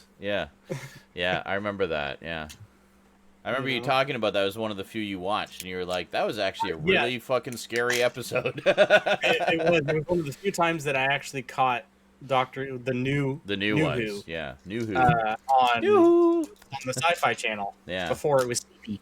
Mhm. Uh, Oh, sci-fi. and- yeah. and it was that episode of the library. The library. Yeah. Yeah, that was a good one.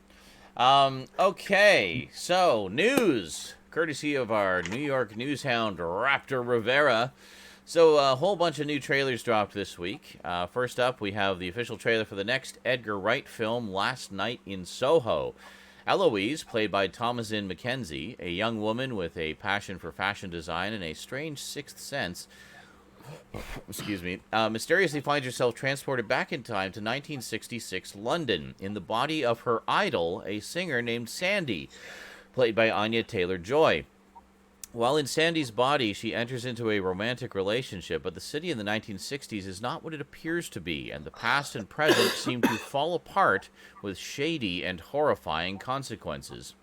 Co-writing the film with Wright is Christy Wilson Cairns, who previously wrote the screenplay for the Sam Mendes-directed 2019 war film 1917. The film will premiere in theaters on October 22nd. Cool, that sounds good. So, I watched the trailer for this like 6 times. So you like what you saw. It looks Yeah. so good. Okay, so there's strong Argento lighting here. Okay, nice. I mean, it's So it's really like- heavy. Yeah. This looks like a supernatural giallo. Interesting. I mean, like it could, but there seems to be like either a ghost or like some sort of slasher. It's hard to tell. Huh. Really vague, which I like. Interesting. And there's a mystery, and like I'm sold. I just saw the colors. Well- I saw for 1 second Edgar Wright. The colors, I'm sold. I don't even know anything I else. He's really an amazing like director. Edgar Wright. I think Anya Taylor-Joy is like one of the big up-and-comers right now, and I think she's awesome. Such a crush on her. And, oh my oh, god, and she's beautiful too, absolutely. And such an amazing actor. I want to see that one she did, The Queen's Gambit. It's supposed to be really good. She plays like a chess protege. Oh, Yeah, she My mentioned bad, that in her SNL appearance. Yeah, good stuff. I like her. She's in The Witch, right? That's her. Yeah. Maybe. Is that The Witch?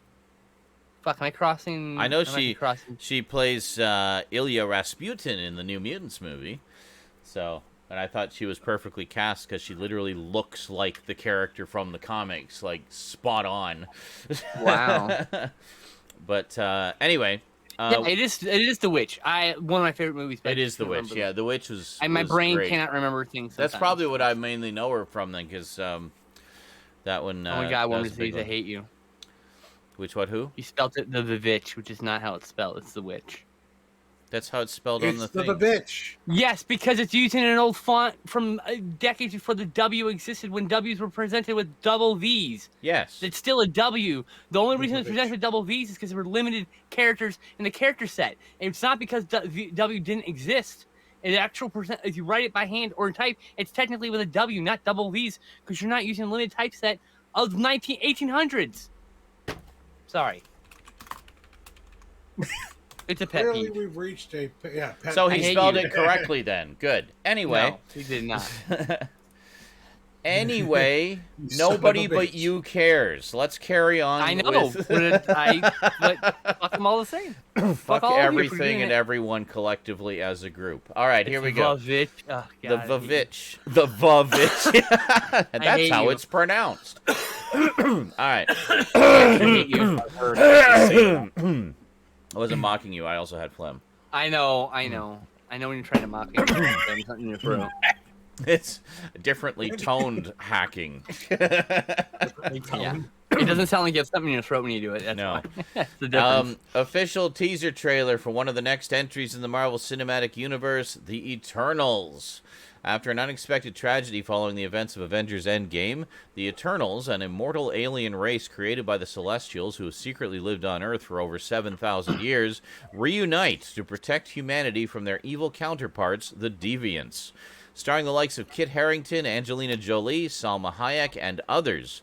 Co-written by Chloe Zhao, who recently won an Academy Award for Best Director for the film Nomadland. The film will premiere in theaters on November 5th. I'm actually really excited about this one because I like the Eternals a lot. The trailer, had to watch a few times. I don't know what the fuck is happening in that movie. Neither do I'm I. interested. I don't know what's happening prob- either, but I'm just happy. There's so much in the Eternals like mythology to shove into one movie. Yeah. I'll be surprised if they get it all. My I'm they'll probably save some for sequels. My introduction to the Eternals was the 12-issue miniseries written by Peter B. Gillis from 1985. And then I found out later that was actually, the original Eternals was actually a Jack Kirby creation that he wrote and drew back in the 70s. They did put out a collected edition of it just last year of the Jack Kirby series. It's already out of print and impossible to get. Christ's that is because fucking sakes. Part of that is because Marvel changed distributors from. However, it's just so both big companies left.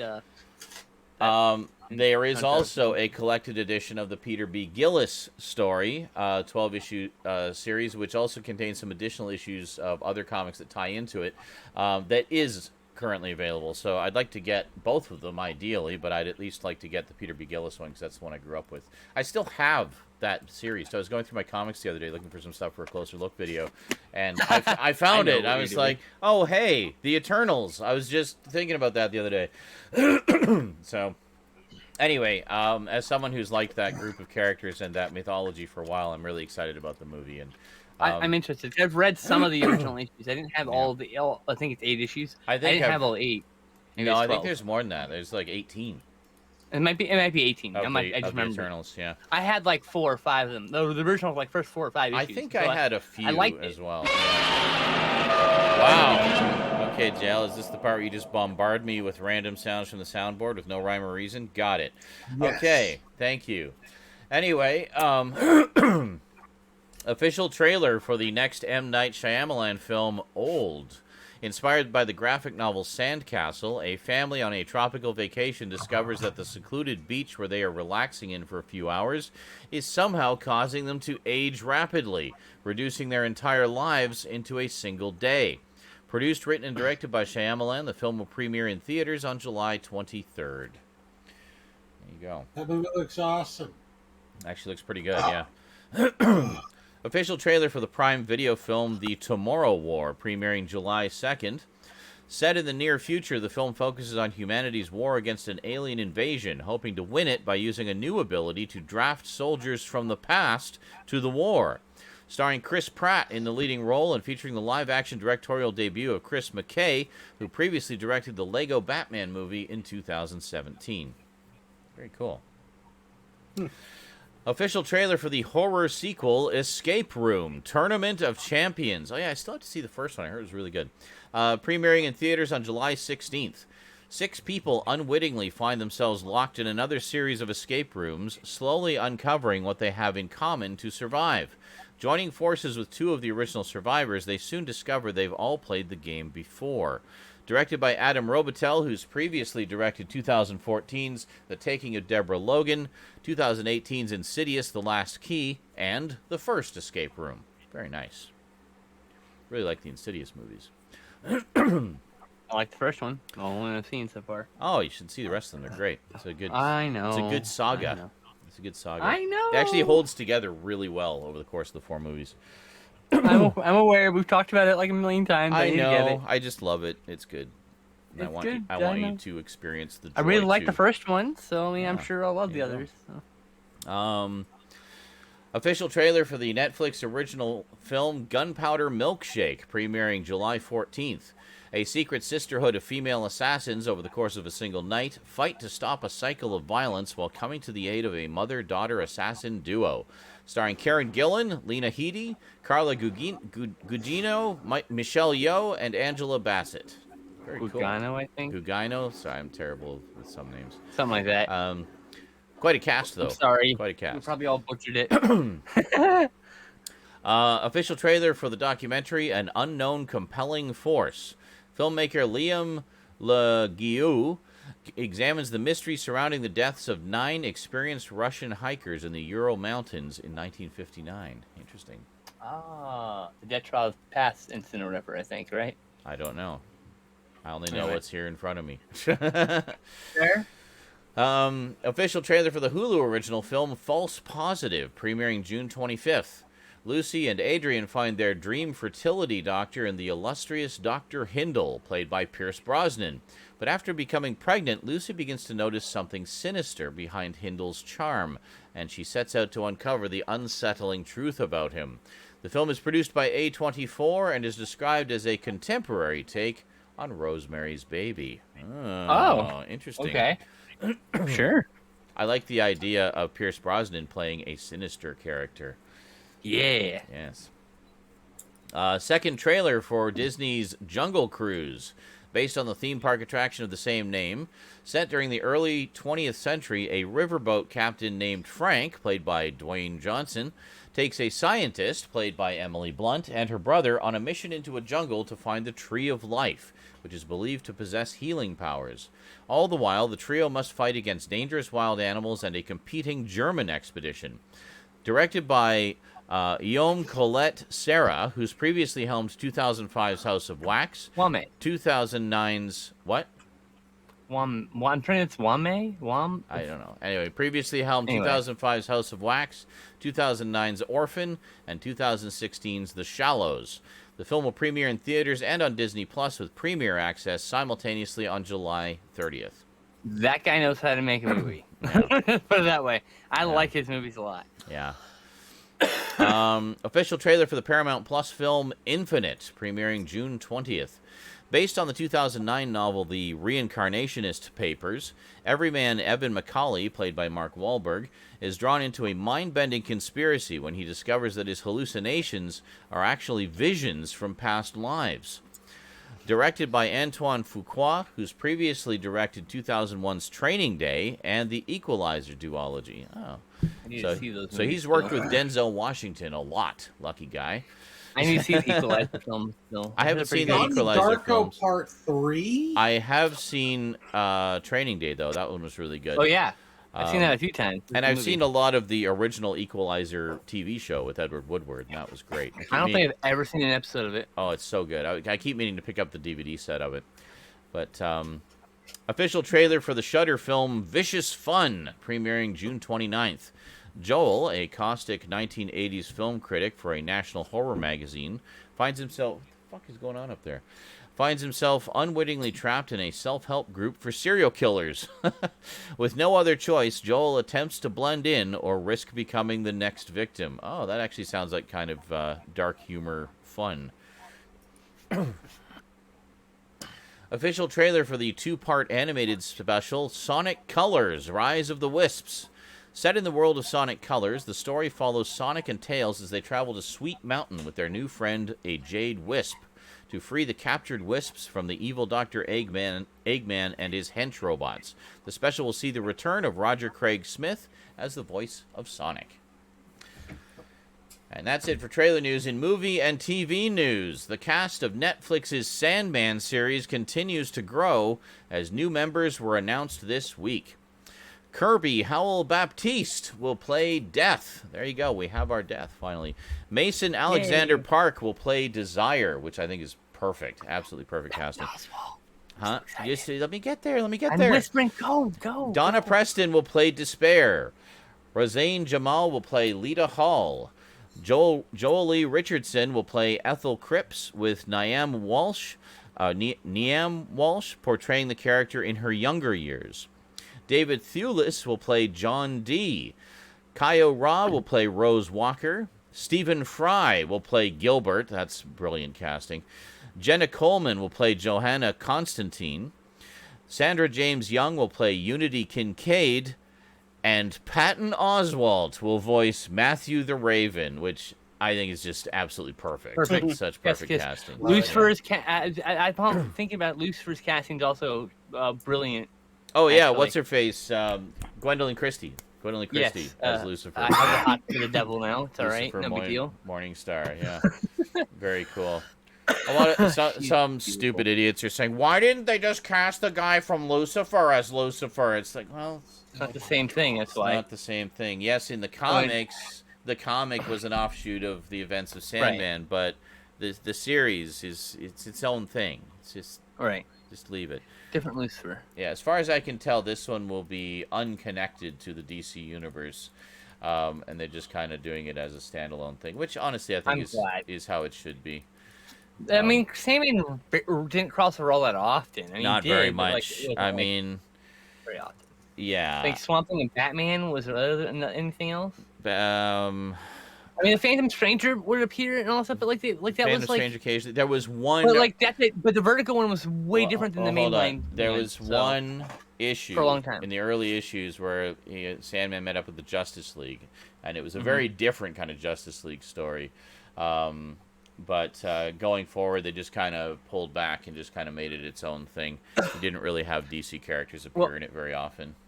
It was considered a different universe for a while, after a while, and then those were all different variant versions of those characters. So it's like, but like I get like it's one of those things that kind of took it out of the main line, and now I guess Vertigo's back in the main line DC. I don't know. Well, Vertigo doesn't exist anymore. Now it's Black Label. I meant the characters in the comics have merged with the main timeline now, I think. Yeah, but it's for a while they were different. It's strange because John Constantine had a pretty important appearance. Wesley in an Dodge early issue. Is the original Sandman from the Golden Age. That is the other link to the universe. That's very different.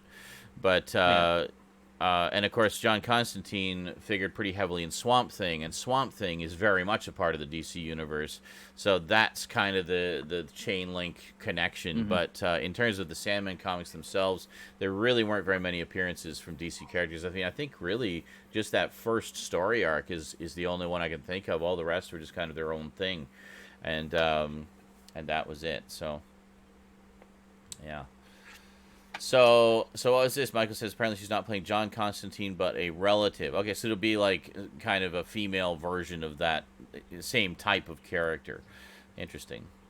So, all right. So, in other news, it is officially a done deal as media giant Amazon has purchased MGM for nearly $8.45 billion. For Amazon, snapping up MGM, which has more than 4,000 movies and 17,000 TV shows in its catalog, is a way to supercharge its Prime Video service with a slew of well-known entertainment titles.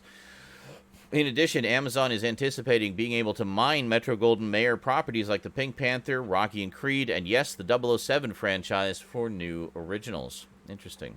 This is not a good sign for Blu-ray, though, because I don't think they have the incentive to license titles out anymore. Because Amazon wants streaming, they don't want you to buy a Blu-ray. Yeah, because MGM actually licensed a lot of stuff out. They licensed a bunch of Shout Factory, if I recall, and some other boutique labels.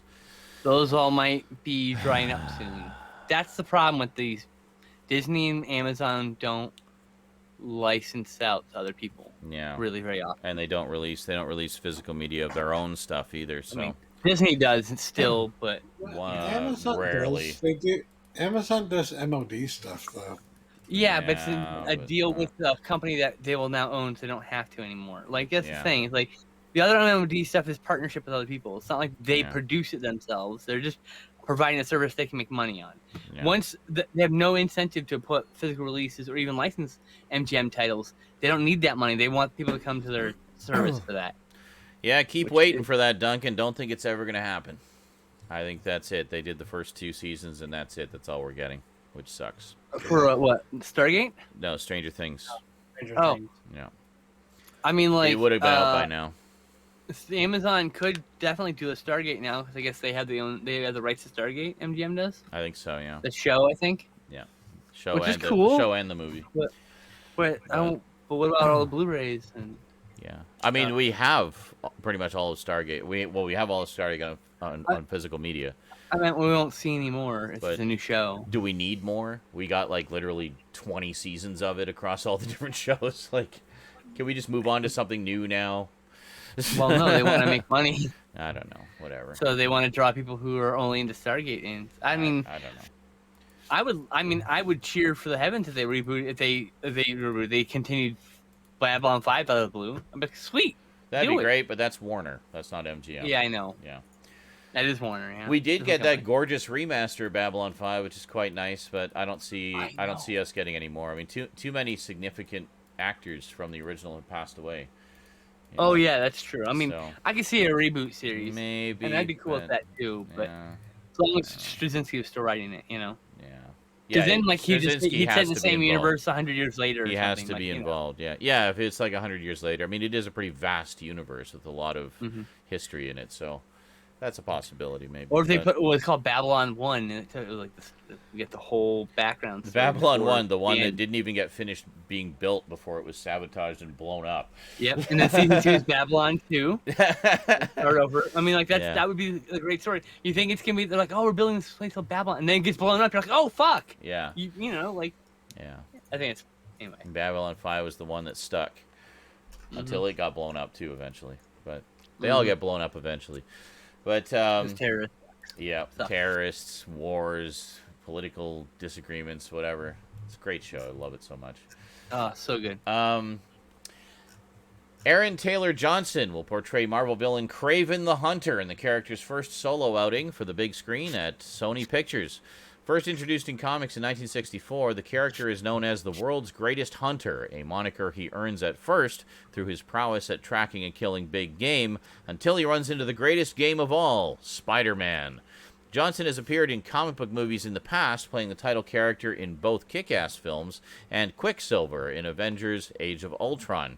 The film is set for a 2023 release. He was also in Godzilla 2014. And I doubt they'll ever adapt Kraven's Last Hunt because of the way it ends. Yeah, probably not. But oh well, at least It's really dark. At least so, we get you know. to see some Kraven on the big screen, which is Yeah, I'm actually. time. I mean, Yeah. I don't know about this actor. He doesn't look.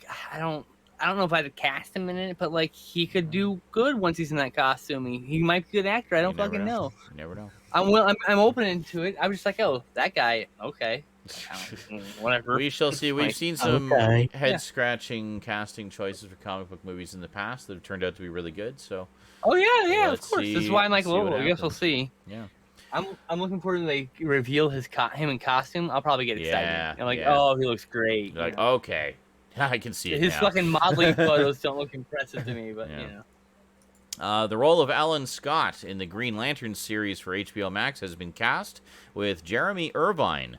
A train engineer by trade, Scott derived his powers from a mystical Green Lantern crafted from a mysterious meteorite.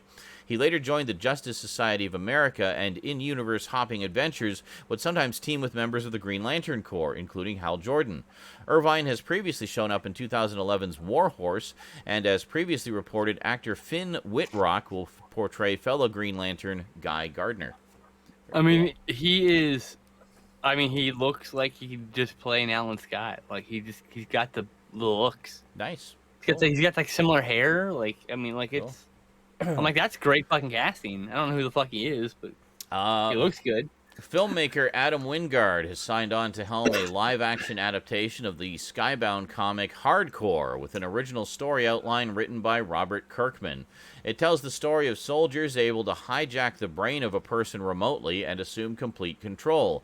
A great tool when you need to get intel or assassinate a world leader.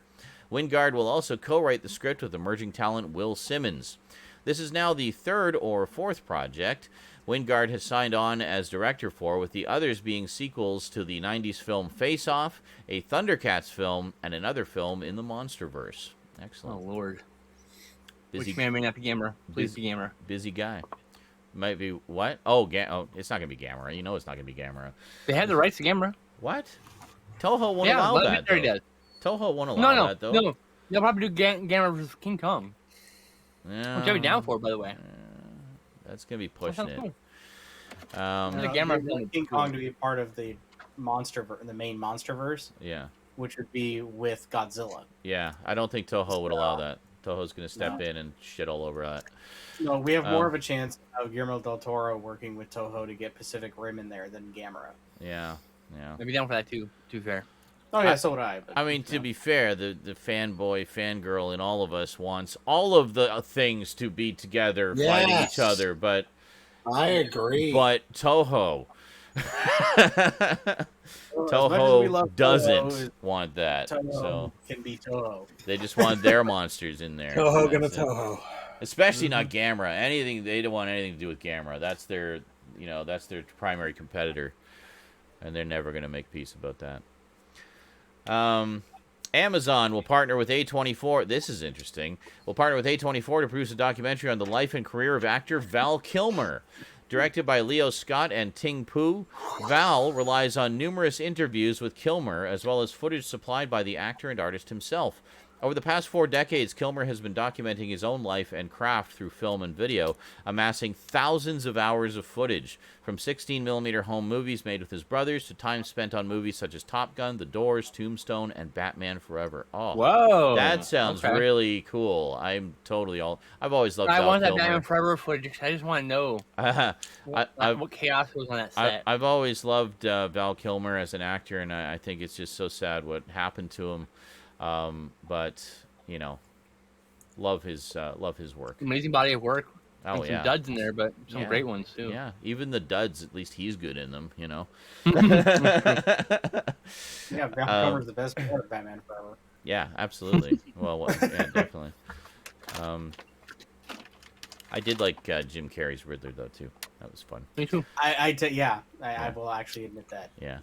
Fantastic. It's good casting for that. Happy Gilmore actor Christopher McDonald is the latest name added to the cast of the Marvel series Secret Invasion for Disney+. Details about the role are being kept under wraps, but sources say it is a newly created character that could cross over to the larger MCU, including appearing in movies and other Disney+ limited series. As previously reported, the crossover comic event series showcases a faction of shape-shifting Skrulls who have been infiltrating Earth for years. Well, yeah, that's the story of Secret Invasion, all right. So I'm just picturing Shooter McGavin in the end. Right? That's all I'm thinking. Like, wait a minute. They brought Shooter McGavin into the he comes through an interdimensional portal, and man. he's just like, shoot. Oh God. all right. Fucking nerds. Danny McBride and HBO Max will work together to produce a brand new Garbage Pail Kids animated series for the streaming service. From co-creators and writers Danny McBride, David Gordon Green, and Josh Bicel, the series is inspired by McBride and Green's affinity for Garbage Pail Kids and Saturday morning cartoons. The animated program is set to be family-friendly for an audience of all ages. Excellent. It's kind of a classic-style Saturday morning cartoon type thing. Awesome. I think there was an animated series back in the 80s, wasn't there? Or was it just the movie? Yeah. I know there was the movie, but I don't know. I don't remember. Anyway. It sounds familiar. It sounds like it would have been. Or maybe an animated special or something. Maybe not a whole series. Yeah, I don't maybe remember. or something. The cast of HBO's The Last of Us series adaptation continues to grow as Merle Dandridge joins the cast to reprise her role from the critically acclaimed PlayStation video game from 2014. Dandridge will return to the world of The Last of Us as Marlene, the head of the Fireflies. Oh, wow, that's cool. Get the same actress. A resistance movement struggling for freedom against an oppressive military regime. Nice. That's pretty cool. Pardon. Hiroyuki Sanada and Cosmo Jarvis have been cast in the lead roles of the FX series adaptation of Shogun as Lord Toranaga and John Blackthorne, respectively. The original tells the story of an English pilot, John Blackthorne, in charge of 5 Dutch ships, whose purpose is to break the Portuguese monopoly on Japanese trade. Instead, the pilot becomes embroiled in Japanese politics as Lord Toranaga Yoshi employs him as his secret weapon. Sanada has recently shown up in Zack Snyder's Army of the Dead and portrayed the iconic character Scorpion in Mortal Kombat. Yeah, you guys know, of course, I'm a huge fan of Shogun, and I'm really looking forward to this new adaptation. So, yeah, the old one is great. The old miniseries one is great. I love it. Such an all-star cast in that. The next installment of the Evil Dead franchise, Evil Dead Rise, will skip a theatrical release in North America and premiere on HBO Max. The next chapter in the saga builds off the original trilogy rather than the 2013 reboot and moves the action out of the woods and into the city. The twisted tale centers on 2 estranged sisters, portrayed by Alyssa Sutherland and Lily Sullivan, whose reunion is cut short by the rise of flesh-possessing demons, thrusting them into a primal battle for survival as they face the most nightmarish version of family imaginable. The film will still see a theatrical run in the United Kingdom. There you go. Very nice. AMC Studios and Norman Reedus will partner together to develop a series adaptation of the 1965 exploitation film Faster Pussycat, Kill Kill. Utilizing the movie's tale of a trio of badass go-go dancers on a cash-fueled rampage through the desert, Faster Pussycat, the TV show, aims to pay homage to the original, but also go beyond the fast cars and karate kicks to home in on the strong female characters and the overturning of cultural norms that was deeper in the bones of the movie. Reedus will serve as executive producer. Cool. To no one's surprise, Danai Gurira will reprise her role as Okoye, general of the Dora Milaje, in Ryan Coogler's upcoming Black Panther, Wakanda Forever, as well as reprising the character in the upcoming Wakanda series, detailing the origins of Okoye. Nice. Very cool. Love that character. In an interview with GQ, Johnny Knoxville confirmed that the upcoming Jeff Tremaine directed Jackass 4 will be his final Jackass movie. Says you can only take so many chances before something irreversible happens. I feel like I've been extremely lucky to take the chances I've taken and still be walking around. The film will hit theaters on October 22nd. Excellent. I still need to see Jackass 3.5 and the Bad Grandpa 1.5 or whatever it was. But I've seen all the main... Oh my god, Bad Grandpa 1.5 is like way better. I've seen all the main ones. But, good. yeah. Those would be fun ones to get high and watch. Holy shit. Oh my god. Oh my god, please, let's do that. I'd love to do that. 20 times funnier than they already are. We would just be unable to breathe. We'd be laughing so hard.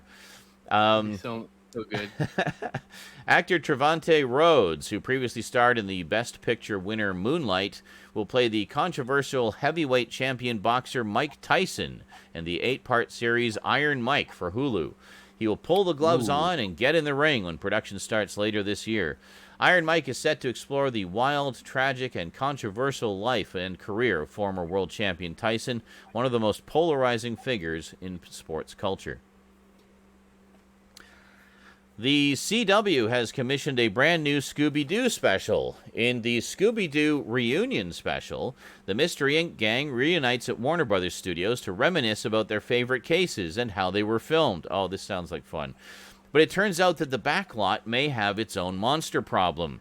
Fred, Daphne, Velma, Shaggy, and Scooby-Doo investigate this mystery while celebrating the legacy of the franchise during this 1-hour special. The special will air in late 2021. Oh, that sounds like fun. I Down as fuck for that. definitely want to see that. Yeah. Oh yeah. Timothée Chalamet is ready to head to a world of pure imagination as the Oscar-nominated actor is set to star as the iconic inventor and chocolate maker in Warner Brothers and Roald Dahl's story company's Wonka. Based on characters created by Roald Dahl, the story will focus on a young Willy Wonka and his adventures prior to opening the world's most famous chocolate factory. Chalamet will also be starring in Denis Villeneuve's Dune, out later this year. Really looking forward to that one. Arrow announced the Blu-ray of that. Did you see?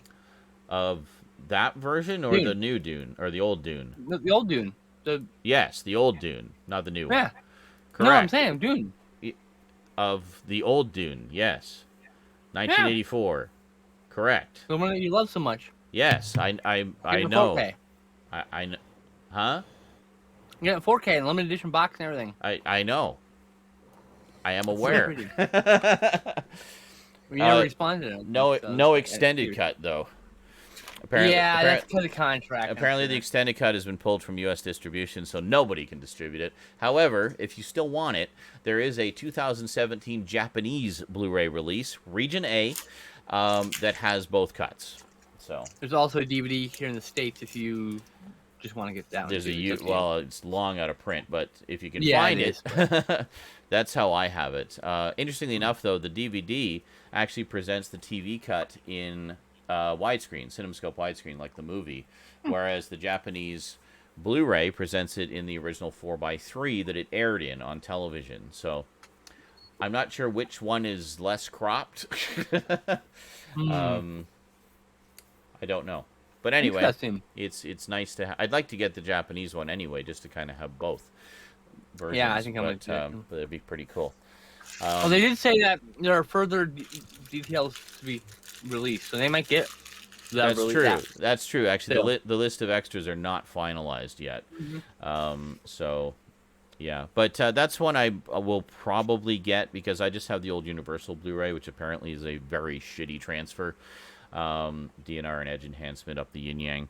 So, yeah, it'd be really nice to have the movie in pristine quality. It's very good-looking film, just beautiful. And we know Arrow does a good job. So. Yes, they do. They are very trustworthy. Oh yeah. Filmmaker J.J. Abrams has provided an update on the film adaptation of the acclaimed video game Portal. Says, we actually do have a script that's being written for the Portal movie now at Warner Brothers, said the film television producer extraordinaire. We're really excited about the take and the pitch, so it feels like that thing's finally on the rails. It's got enormous potential for a lot of reasons, one of which is because of the limited narrative of the game, as ingeniously told as it is. The potential of it is so huge. It's going to be super fun. The project has been in and out of development since 2013. All I can say is, as long as you get the original voice for GLaDOS, we'll all be very happy. Streaming service Hulu has acquired the new adaptation of Clive Barker's Hellraiser. David Bruckner, director of the Netflix film The Ritual, will helm the project. As previously reported, HBO Max will become home to a separate Hellraiser series with Clive Barker producing. There you go. In home video news, Arrow Video released their list of August titles this week, one of which being a collector's edition of the David Lynch-directed 1984 classic adaptation of Dune. Hey, imagine that. I had no idea.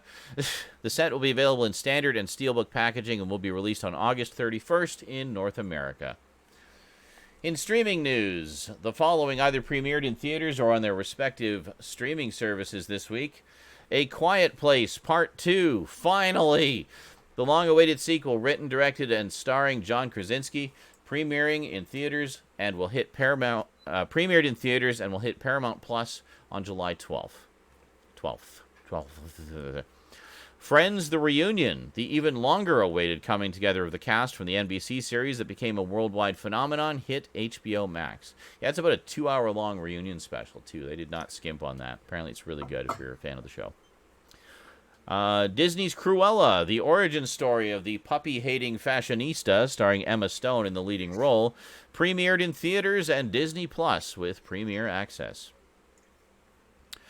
The 5th episode of the Dark Side of the Ring Season 3 premiered on Vice TV, centered on the life and career of Hall of Famer, the late, great Ultimate Warrior.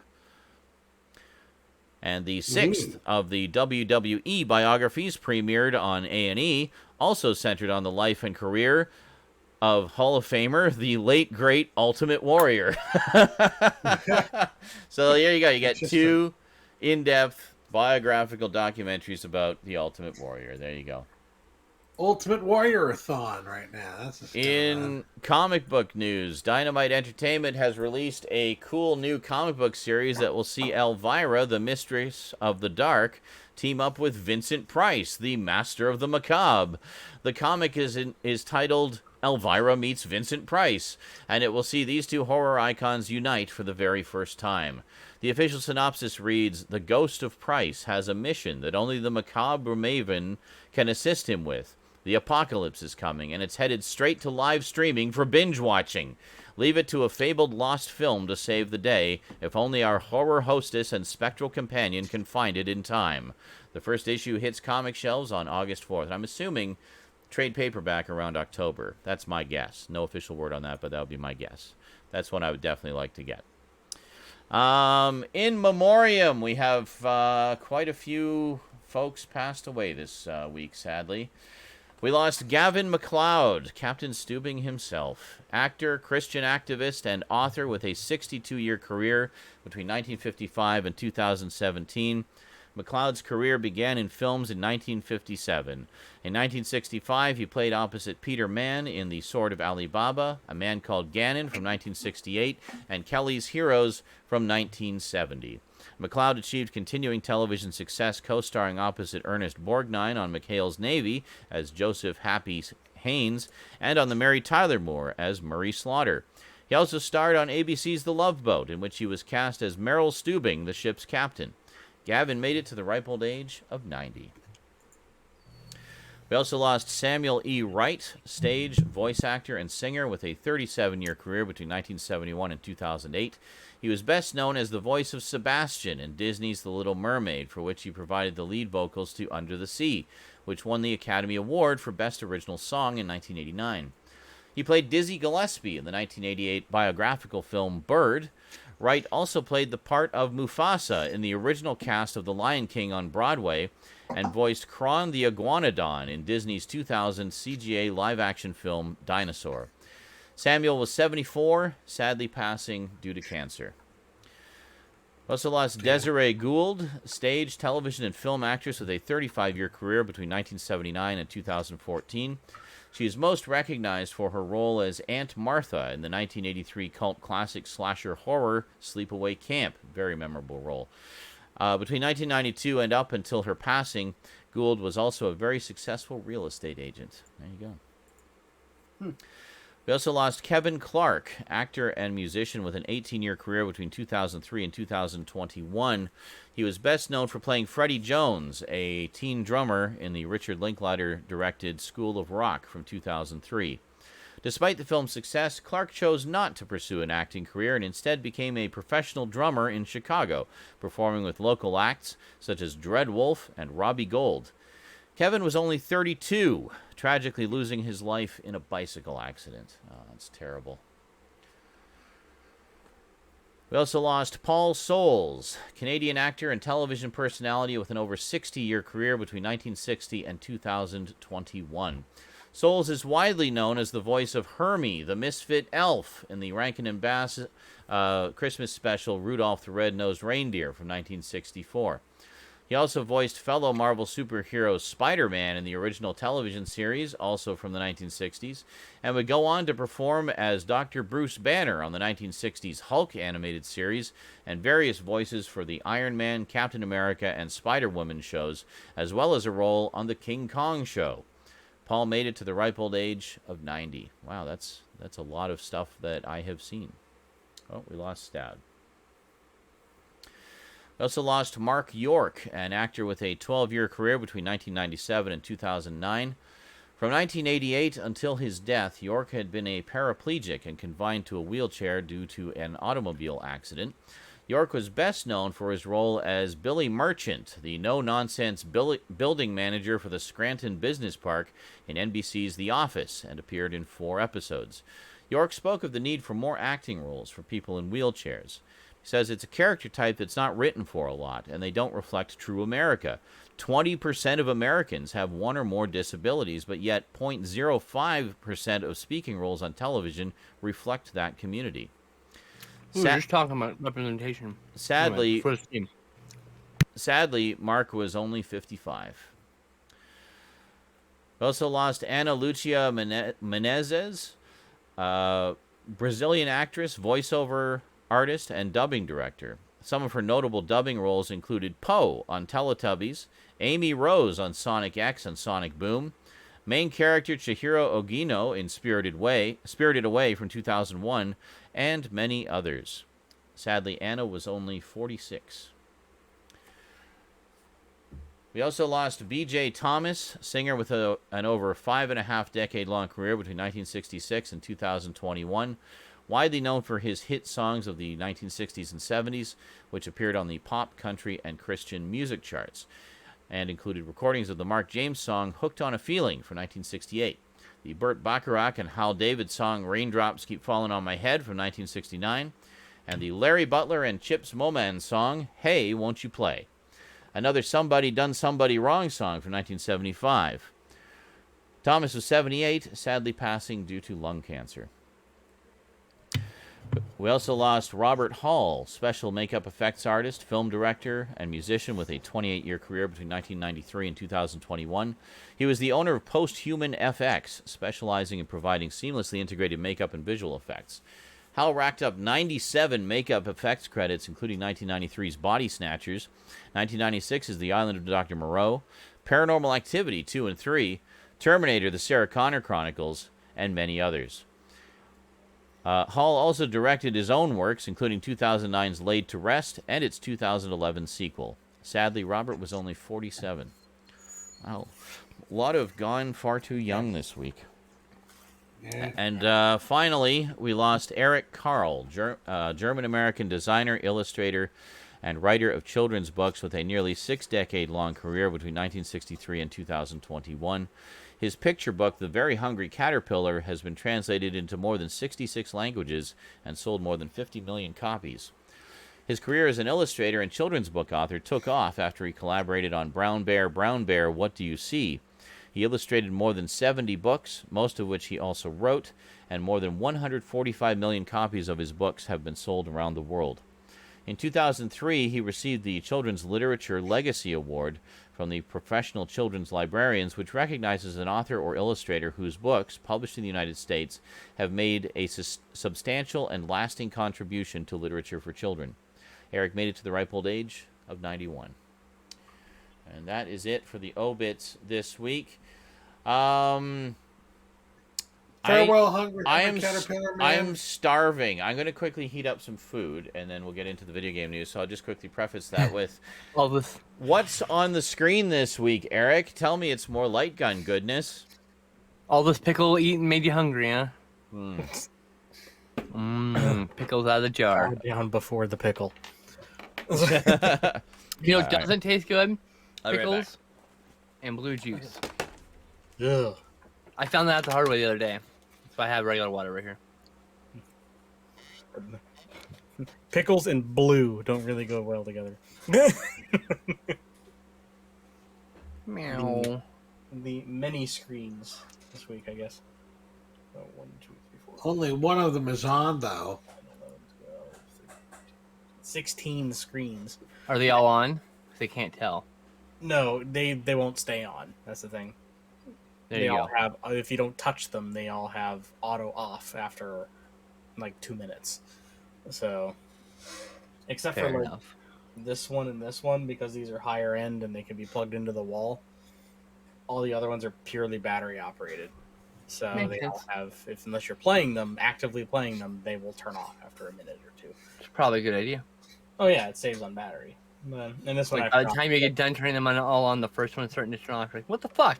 Yeah, so I could have easily had this one on, and this one on, but I forgot to plug this one in, and these two I don't have plugged in. I mean, they turn on. This one's actually kind of cool. Button's kind of hard to push there. It turns on, has a marquee light and everything. That's pretty fucking cool, actually. The marquee light. Yeah, it's No joke. and this one's actually pretty neat. I've talked about this one before. That one's super cool. It's my mini Pong machine because it It has just more. Than looks cool. it has more than just Pong. It's an actual Atari product. I like the color, like the yellow and the black. That's like one of my Yeah, favorite color combos. Yeah, it mimics the original, the first ever true arcade game, which was Pong, Which and it which was you a can yellow see- console with a CRT in it. It The wood grain shows up inside. in Very nice. it shows up in a movie, The Omega Man, with Charlton. I No. want to say I think it's Charlton Heston. Heston. I think it is. Yeah, yeah. I still need to see the Omega Man and The 80s Zardoz. one.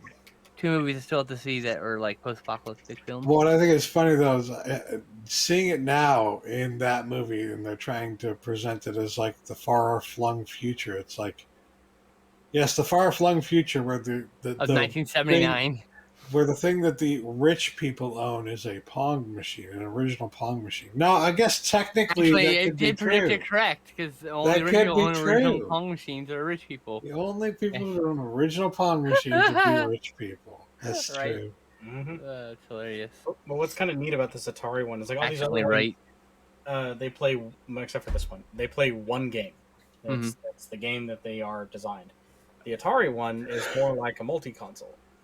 Oh, that's So cool. It has Pong, Breakout, Super Breakout, Video Olympics, Circus Atari. All the games you play with that controller type. Yeah, all paddle games. Demons to Diamonds, Off the Wall. Oh, Cannon Demons Tower, and Diamonds. Good lord. What a Night- cool title for such a regular ass Control. game. Yeah.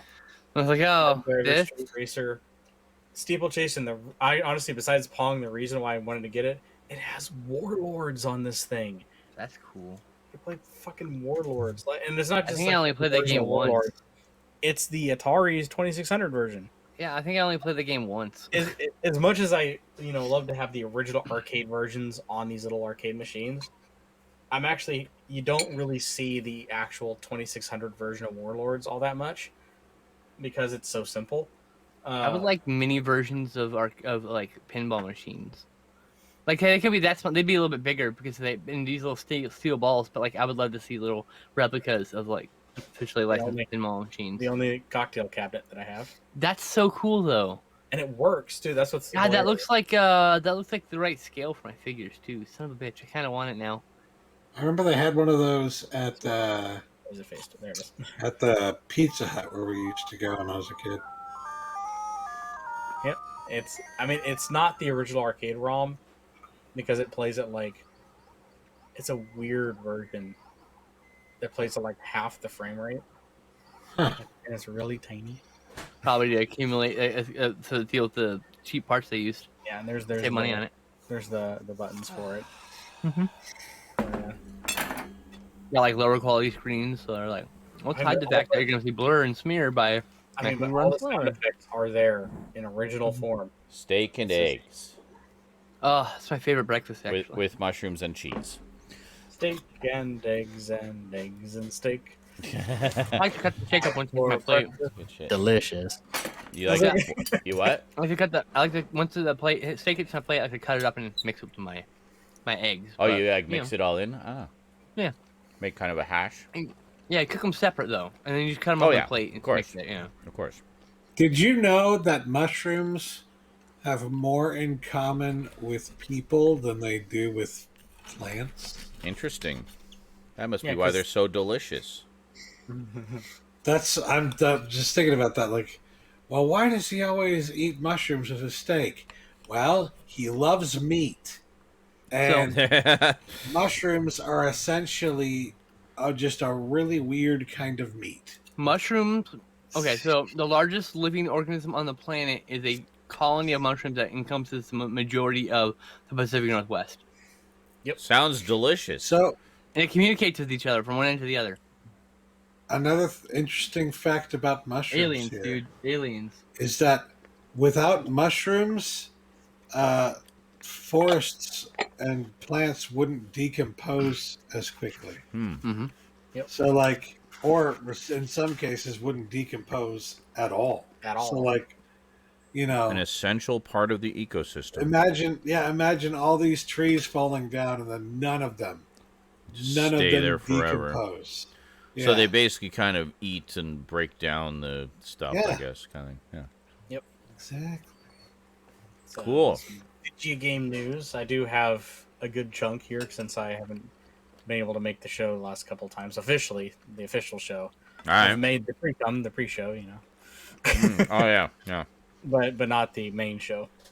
We had, like, ridiculously wrong pre-shows a couple weeks there. Yeah, we had like what 3-hour plus ones. That were, like, literally as long as the main show. It's So- like, you got so I don't two, feel you too got bad two missing the full main shows show. that week. Yeah. You had plenty of me beforehand. Mm-hmm.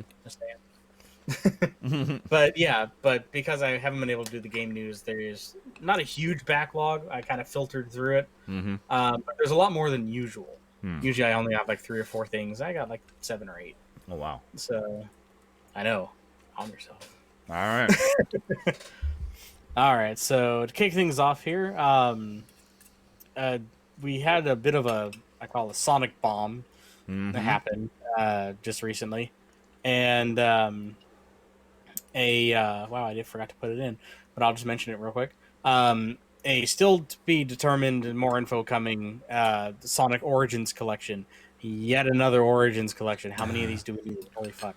The origin of the origin of the origin. Or of the origin of it. So there's yet another Origins collection, or just another way to release the first like 4 or 5 games again. Oh, Pretty much yeah. all the games up Yeah. to Sonic CD.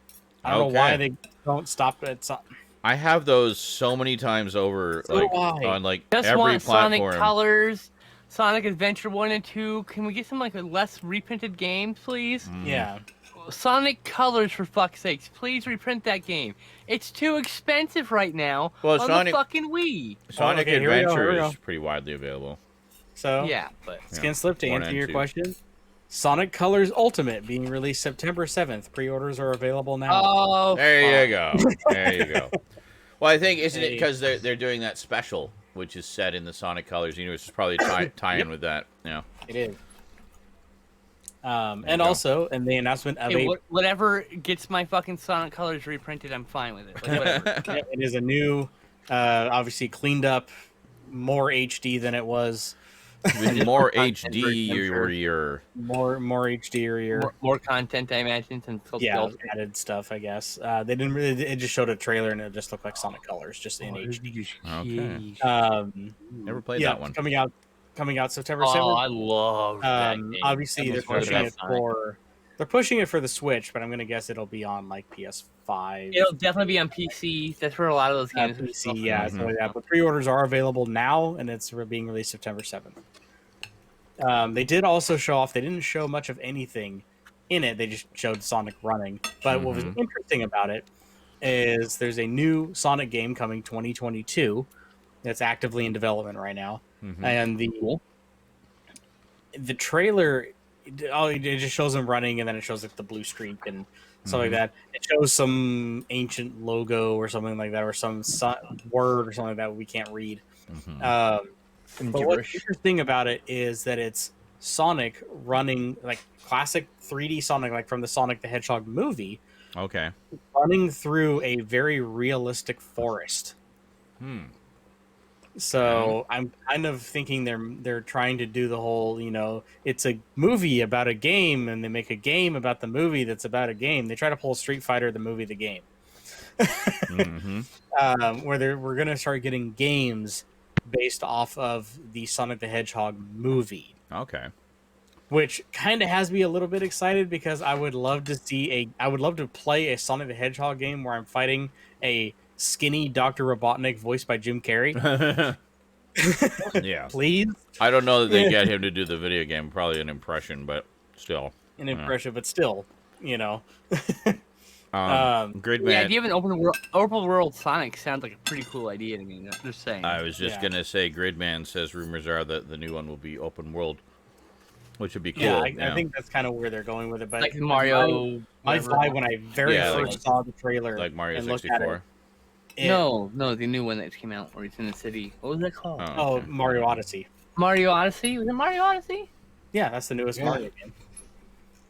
What's the one? Mario Galaxy. That's where I'm crossing the Mario line. Galaxy. Okay. No, it's Mario Odyssey is what I'm thinking of, but I'm crossing with Galaxy. My brain was like, oh yeah. Right? Anyway, yeah, Mario Odyssey was also very much an open world type of game. They're doing that with Sonic, which is cool. Yeah. Do it. Another one actually. Okay, I take that back. Mario Odyssey isn't the newest Mario game. Obviously, the remake of or re-release of 3D World with Bowser's Fury. Bowser's Fury is a very open world game. I need that one still. So yeah.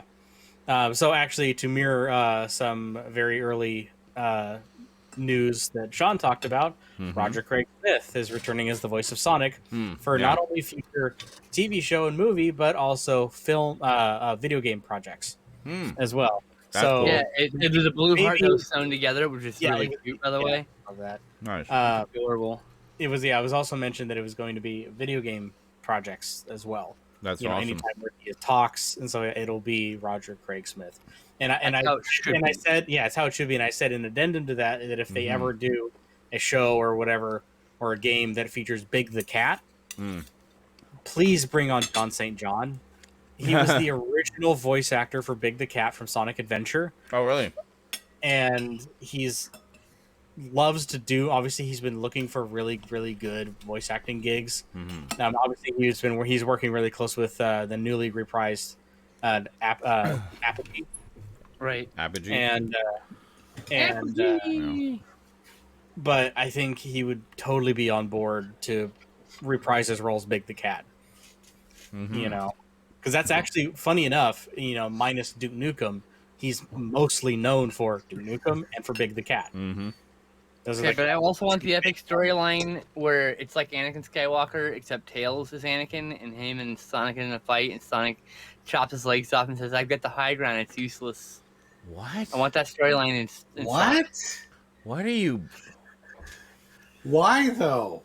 What? Why? I'm looking for where that connection made sense. I don't. There's no connection. It's just a random thought. Wow.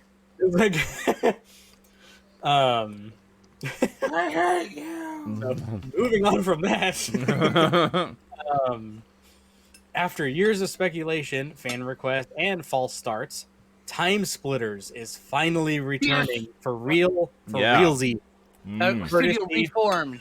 Yeah, it's courtesy of publishers Deep Silver and a reformation of the development team Free Radicals. Nice. So excited! I'm so fucking excited. You have So no am I. idea. Holy shit! Love I the am And it's gonna originals. be rock hard online. right now. It's gonna be on PC and all the other consoles. And they've already talked about. And I can and I hope it's like an ultimate thing where they have all the old content too. Mhm. I want that. You know what I'm hoping, and they hope Like to remastered? regarner Oh, yeah, the, new stuff, the obviously. hype again and the want for a new Time Splitters, that maybe they get Time Splitters HD remake. That'd be great. Well, this is you probably know. this is gonna be a remake and a new installment. They've already said in the little that it was gonna be both in one. So I'm Yeah. hoping it's like all the previous content So plus some new stuff, and they should set it up so they can keep expanding it. And I'll keep hold buying. hold that Yeah. thought for a moment. Rosie, Hi, Rosie. Rosie just finished watching Avengers Endgame for the first time. Oh, poor I didn't cry Rose. as much as I thought I would. No. The ending does require. Did you have things spoiled for you? I mean, Something I that, fucking like, it's not a major cried. plot thing, it just happens at the end. Oh, But, yeah. all right. And certain people that died, but other than that, So all the major things then. yeah. All the things, yes. Not the whole movie, just the important parts. True. Good. Well, that's good. I think the only thing that made me actually cry was the end bit. The end bit. I see. Excellent. Like the closing points. Yeah. Cool. All right. Well, you going for a shower or? Okay. Just in the middle of the video game news here, so. Sorry, Eric. No, you're fine. You're good. It's okay. Hi. See you soon. Whoa, so- Duncan, dude! You just brought the what? dono goal up to Oh, 35%. Thank you so much, Master of Tea, good sir. That was for you. I wish I had chocolate now. I could really go for chocolate. Fuck. The local convenience store closes at 11. They just not open at night anymore, at least for now. It's driving me crazy. A lot of places around here, yeah, they put. My middle of the night cravings go unsated. I guess I could make popcorn or something later. I don't know. That's what I did earlier. The kind of pop, and then I ate some Yeah. pickles, and then Yeah. I had the munchies. I fucking Yeah. holy crap! That Oh, that, your thing. that joint was yeah. like so good. Holy shit. I want a bunch of those. They cost too much money, Yeah. The good shit so I only always get them does. occasionally. So okay, so the next thing here, Mm-hmm.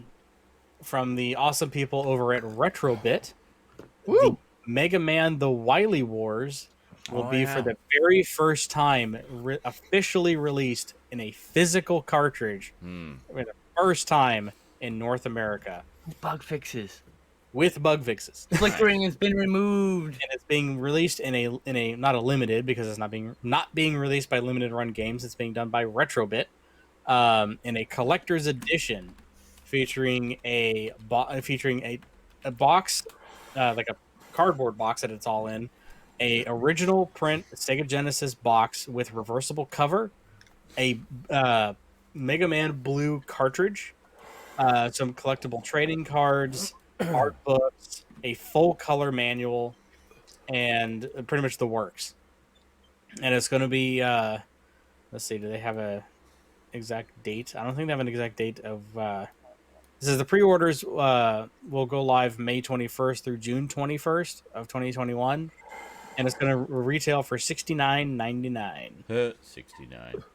which is actually fairly reasonable for a cartridge of Mega Man: The Wily Wars, seeing as that is a super rare cartridge, as it was never released outside of Japan. Yeah. It's a Mega Drive title, so you need a Japanese PlayStation. Yeah, Japanese PlayStation to play this Sega Genesis game. You need a Japanese Mega Drive in order to play it. Yeah, and it goes for hundreds of dollars. It's ridiculous.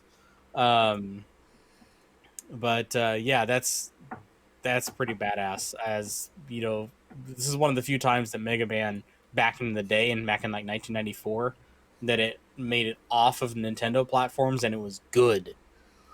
Like they're pretty much the Wily Wars, for people who don't know, is a remake of 1, 2, and 3 on the Sega Genesis, with also some extra stuff called, like, I think Wily Tower or something like that, with some just pretty much like a boss rush mode. But one of the cool things about it is that you could go into, let's say you go into Mega Man 2, and you could go into Mega Man 2 and outfit Mega Man with any weapon from any of the 3 Mega Man games. So you could be fighting bosses from Mega Man 2 with weapons from Mega Man 1 or Mega Man 3. It was a really neat idea. And it was done in 1994, and we never saw it. This is the first time we're seeing it, so I'm really fucking excited for that. Yeah, that's pretty awesome. We got an official release date for the new Pokemon Legends Arceus game. That's being released January 28th, 2022. So look forward to that. That's an interesting one, because that is a ancient times, almost like a Breath of the Wild meets Pokemon kind of game, a little bit more adult-ish.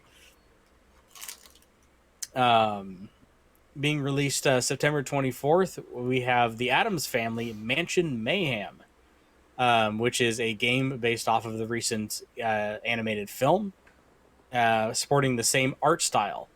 Okay. Which I will be perfectly honest, I'm not a huge fan of. It's off-putting for me. Like, they have Gomez to be like this ginormous blob of a character. And it's just like, all the girls are really, really, really pencil thin. Those designs are actually based on the original Charles Addams comics. Like, I know, that's what they originally looked like. I know it's what they originally looked like. I'm still not. Okay. Well, fuck you. It's the same reason, as much as I absolutely love Nightmare Before Christmas. Mm-hmm. That art style, stuff like that, wigs me out to no end. Just the sort of like the exaggerated, stylized, funny overly enough, skinny, overly fat, whatever. Yeah. Funny enough, in shows like Lupin the Third, it doesn't bother me at all. But I just think there's a fine line between Lupin the Third isn't quite as extreme. Like with those character designs, it's more almost caricatures. Like it's very exaggerated, more like and spaghetti legs, spaghetti arms. But if you go and look at the original Chaz Addams strips, that's what they looked like. They were literally just going right back to the source with that. I still need to see that movie, by the way. I really want to see it. I've seen clips, and I've loved every clip I've seen, so I need to see that. But yeah, so the gameplay on it is very much like the X-Men Legends games. Okay. Where it's an isometric top-down, just like adventure romp. You can play up to 4 players. Okay, so kind of like was it Baldur's Gate Dark Alliance or that? Yeah, Gauntlet. Gauntlet was the big one. I was gonna say but the original Gauntlet was top down. There was a later Gauntlet which was the 90s arcade one was I was thinking more there was one that came out after Baldur's Gate Dark Alliance, which was done in kind of the same style. I mean, Diablo. It was a Gauntlet. I was going to mention Diablo. Diablo's another one. Yeah, that's a big one. Diablo, it wasn't an RPG. Yeah. So Diablo's an that's action interesting. RPG. That's interesting. I'd be actually kind of interested to play that. Try that. Yeah. And last but certainly not least, here Evercade has, and I've mentioned the Evercade before. I think last time I did the news, they did the announcement for the Evercade Versus, which is a home console version of handheld. Mm-hmm. They did a cartridge an announcement of some new cartridges coming out in November of 2021. It is an arcade collection. So as soon as you see arcade, I'm like, ooh, okay, I'm in. Sold. and obviously, the way Evercade works is they do multi-cart cartridges based off of specific companies. So they'll make like a Data East collection, and they'll have a bunch of Data East games on it. And so they released they announced 4 arcade cartridges. Excuse me. Sorry. You need a hanky. I was like,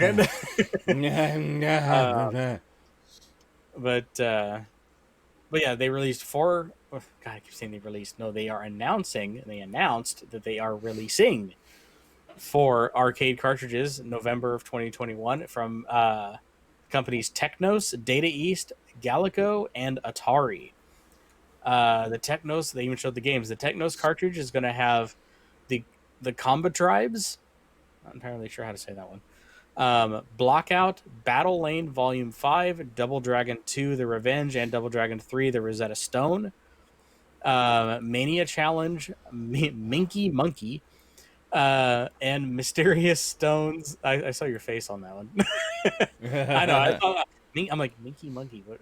Minky Anyway. Monkey. Mhm. And Mysterious Stone, Dr. Jones' Adventure. The Data East cartridge is going to have Breakthrough, Burger Time, Chain Reaction, Dark Seal, Darwin 4078, Lock and Chase, Sly Spy, Tumble Pop, and Wizard Fire.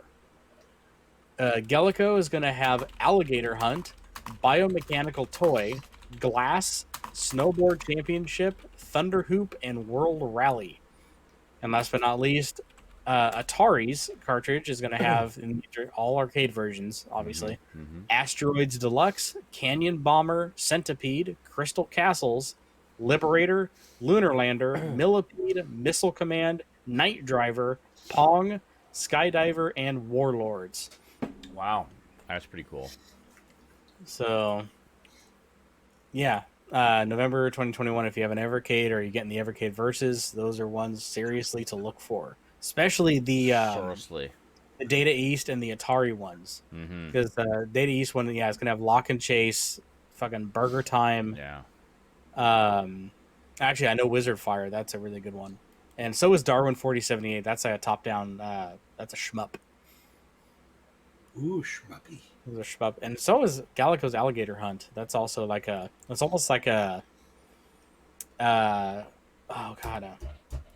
It was released on the Super Nintendo. It was the. You move the cursor around the screen. You have the character that ran on the bottom. I got a remake not too long ago. Wild Guns. Oh, Wild Gun. A lot like A Wild run Guns. and gun. I was totally Okay. brain farting on the name. I'm just like, Mhm. Like a run and gun style, like that. yeah, it's like a run and gun / like on rail shooter. Mhm. Nice. Which I'm still upset to this day that they didn't. Wild Guns, and then there's Sunset Riders. I get them mixed up. Sunset Riders. That's like a beat 'em up with guns. That's a side-scrolling shooter. Yeah, it's more like Contra with Contra Western. or Metal Slug or something like that. I get those two mixed up. I Uh, had Sunset Riders. I don't have Wild Guns. yeah. An original Yeah. cartridge. So I that is totally gonna be- misheard that. I heard you don't have sunset drivers, you have water guns. Yep, that sounds about right. Okay, just checking. Yeah, Pretty close. Yeah. 5 out of 7. Perfect. 507, yep. I remember liking Sunset Riders in the arcade. It had that cool kind of anime style cinematic intro of them showing all the different characters and their badassness and the silhouette of them riding. Like I said, I'm still kind of upset that the arcade version of not the arcade version, but the SNES version of Wild Guns didn't support the light gun. What Oh, right. the fuck? Yeah, it's a controller only game. It's a controller only It game. makes it really hard to play. Yeah. So mostly because there's a lot of these gimmicks in the game where you also not only are you focusing on the reticle on screen that you're moving all over the place, but you also have a character on screen that you have to move left and right with the shoulder buttons. Mm-hmm. And you can also like hit bullets or deflect bullets back to get super shots and stuff like that. So I mean, I could see where they built the game to be more than just a light gun shooter, Mm-hmm. but it still would have been nice if they had built it maybe as like a 2-player version. Like one person holds the controller and moves the character around on the screen, dodges the bullets, and you have another person that has like the super scope that's able to fire the gun and shoot at the things. Yeah. Kind of like Lucky and Wild. Okay. That That where one was fun. drives. That one was fun in the arcade. I remember playing that a few times. Yeah, where one person drives and the other person has the pistol. Mhm. Or just goes dual pistol and goes crazy. Mhm. Yeah, that was a neat idea. The one would drive, the other would shoot. Yeah. I just kind of wish they took that approach with Wild Guns. That would have been fantastic. Oh, I really want a game where one person drives, one person shoots so badly, because I love driving and I'm not a big fan of the Yeah, shooting. Lucky and Wild. And if you want something Yeah, a little bit I newer, know. I'd love one. I would say if you want one a little bit newer, Starsky and Hutch on the Xbox 360. GameCube one. Or the GameCube one. I haven't played it yet, but I have it. Came in a bundle with a bunch of other stuff. That's another one that I actually, yeah, it's the same. A lot, I should say. One person drives, the other person hangs out the window with a gun reticle and shoots things. Maybe that'll be a Skinslip and Styled Saturday game that we play when we move in together. He'll shoot, I'll drive. That'd be funny. I have a whole bunch of games actually. So much bickering. Can you drive straight? I can't shoot anything. So the idea is only to play like one game and make it just a single episode, right? Like so, play for like 6 hours and cut it down to like a 30-minute episode. About highlights of us bickering while playing the game or whatever. Sure.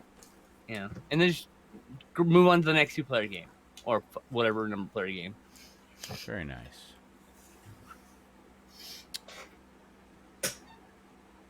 Yep. Sorry, was that it for gaming news? Yep. Excellent. Yep. Excellent. Oh, I didn't want to go for my smoke in the middle of the gaming news because that would have been rude. So I'll go now. Oh. Movies? Yeah, we have lots to talk about Army of the Dead, but we just gotta wait for Sean to be here so he can understand our plight. Oh. Movies. I watched last weekend I watched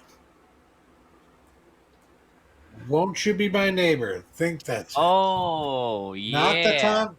Not the Tom Hanks documentary movie, the documentary. Yeah. It made you cry, didn't it? Of course it made me cry. Fuck. Did you bawl like a little bitch? And I was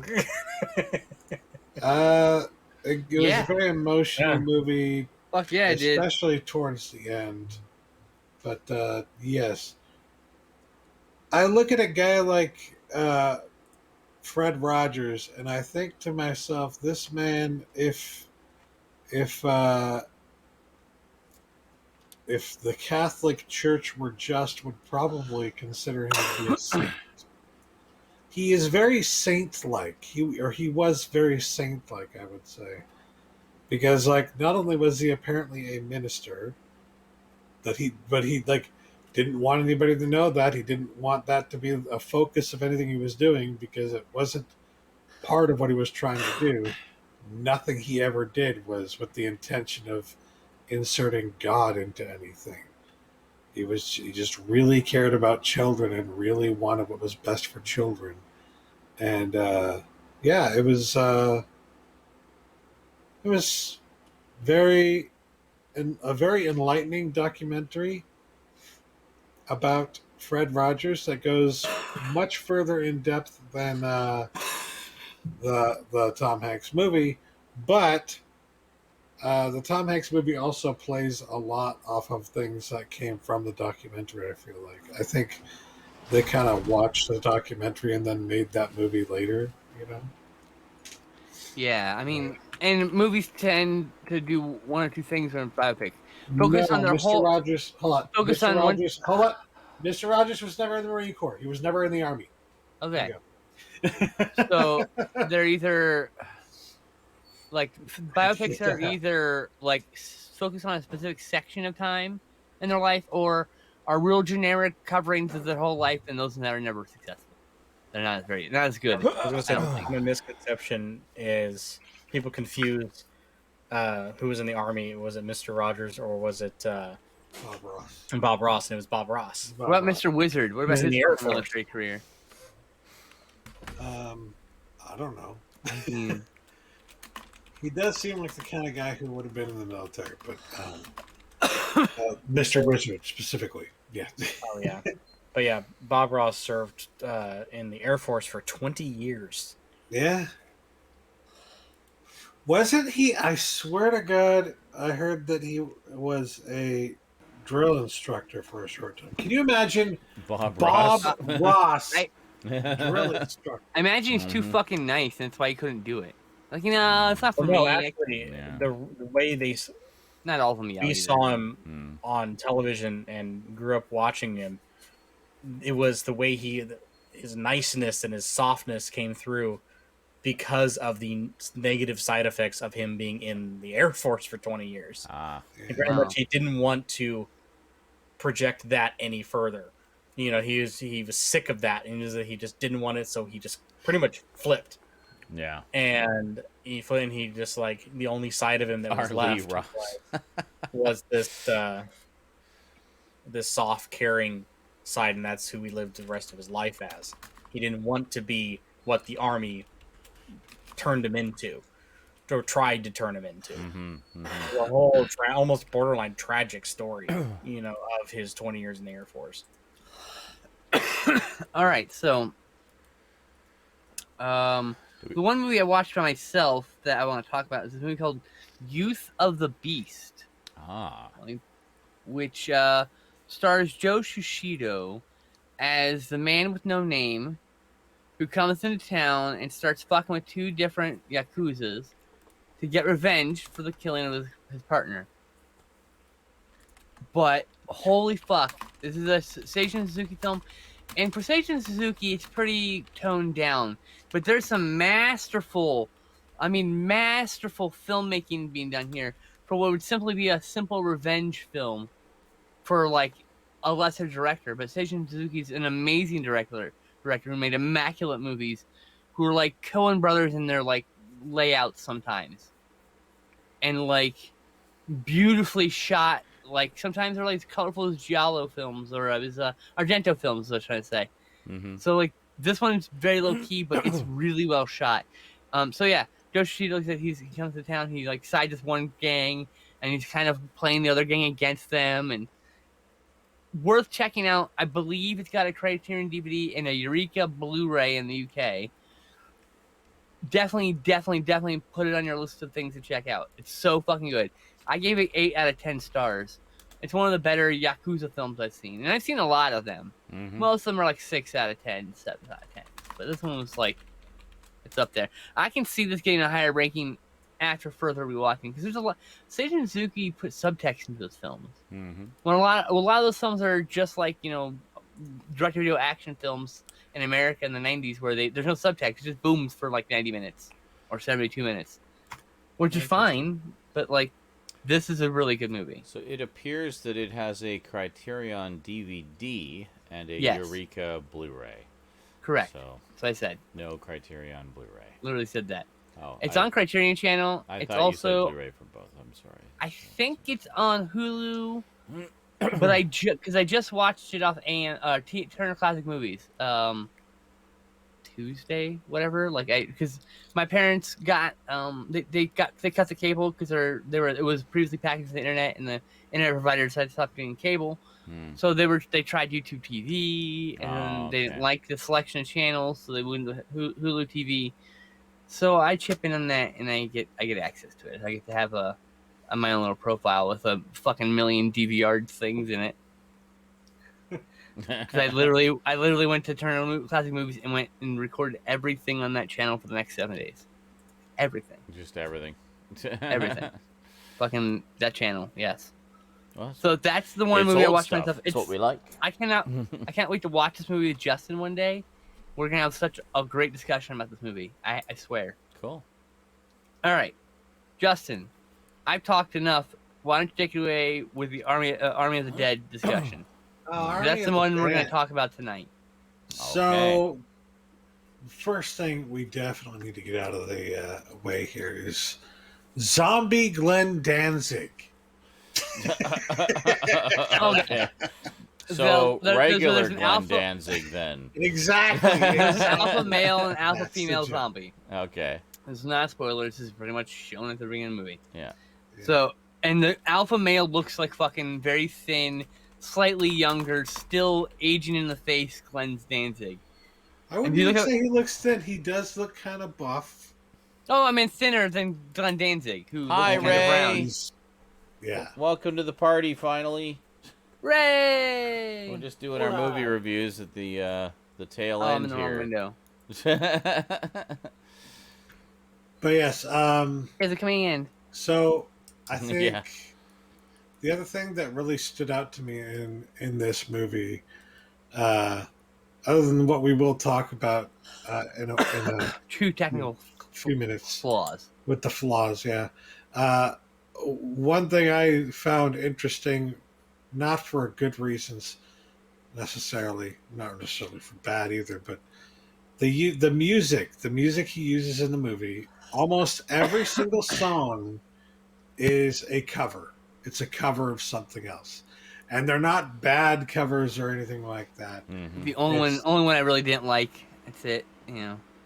Yeah, and it's funny because you notice it as you're going along, like, and that's another cover of a classic rock song, Yep. and another cover of a classic rock Once song. again, not really a critique, just something that bothered him. As far as I could tell, there was only, it didn't bother me, I just noticed it. No. Okay. But yes, there was only one song in there. I think it was like just diegetic music too. It was like playing in the elevator or whatever. Oh That right, was- that was the one. That was actually not a cover, but and then the end everything credits else- song was the original song also, right? Um, Was Zombie a cover or was that original?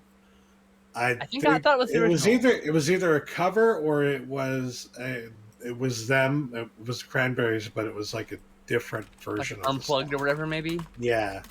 I don't know. I don't know if the last one was a And cover or that- not. when I heard that start On the playing, I was nose. like, "Oh, come on!" Just because it's got the word zombie in it, of And course. that's really the feeling you have throughout the whole movie, not in a bad way per se, but With the like, song selection. just not just the did. songs, but I'm talking about specifically just the feeling of the overindulgence of it all. Is like, oh, come on! But at the same time, it's like, wow, he can do what he wants to. Yeah.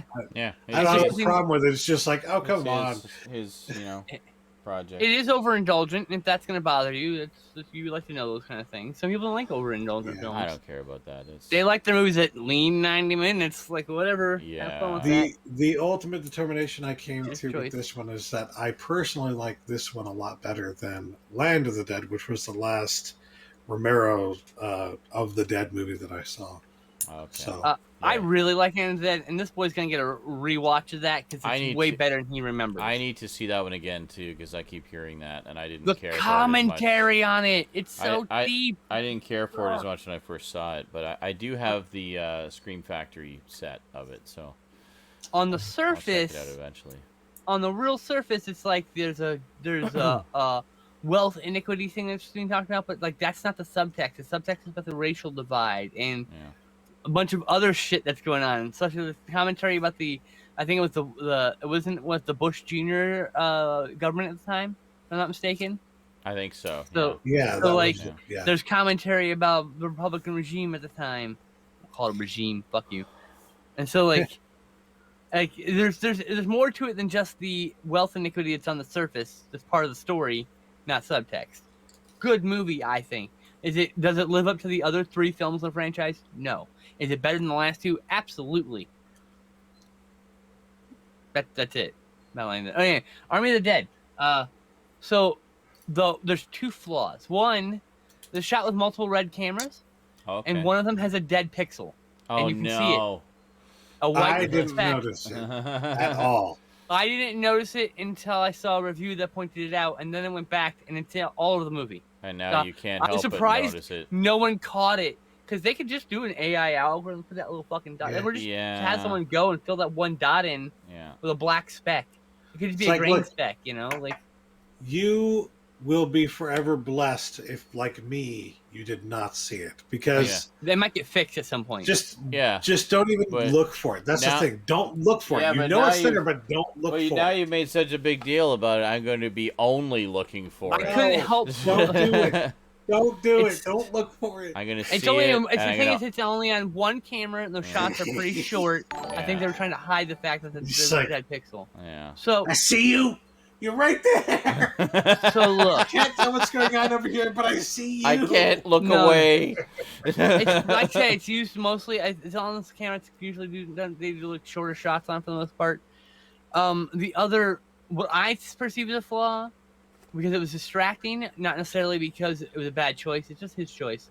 Yeah. His choice was he's a 4K camera, which is digital. So already we're talking about a shallower focus length than a 35mm camera. Mhm. And then he got the Depends on the 1960s lens. Dream lens, which is a Canon Dream lens, which is already a shorter focus length lens that makes the background purposely like dreamlike blurry. Yeah. So you're watching this movie, all the backgrounds are like dreamlike blurry, but so is the foreground. So someone's talking to someone, they're like 2 feet from each other. This guy's blurry, this guy's not, and it keeps going like back and forth.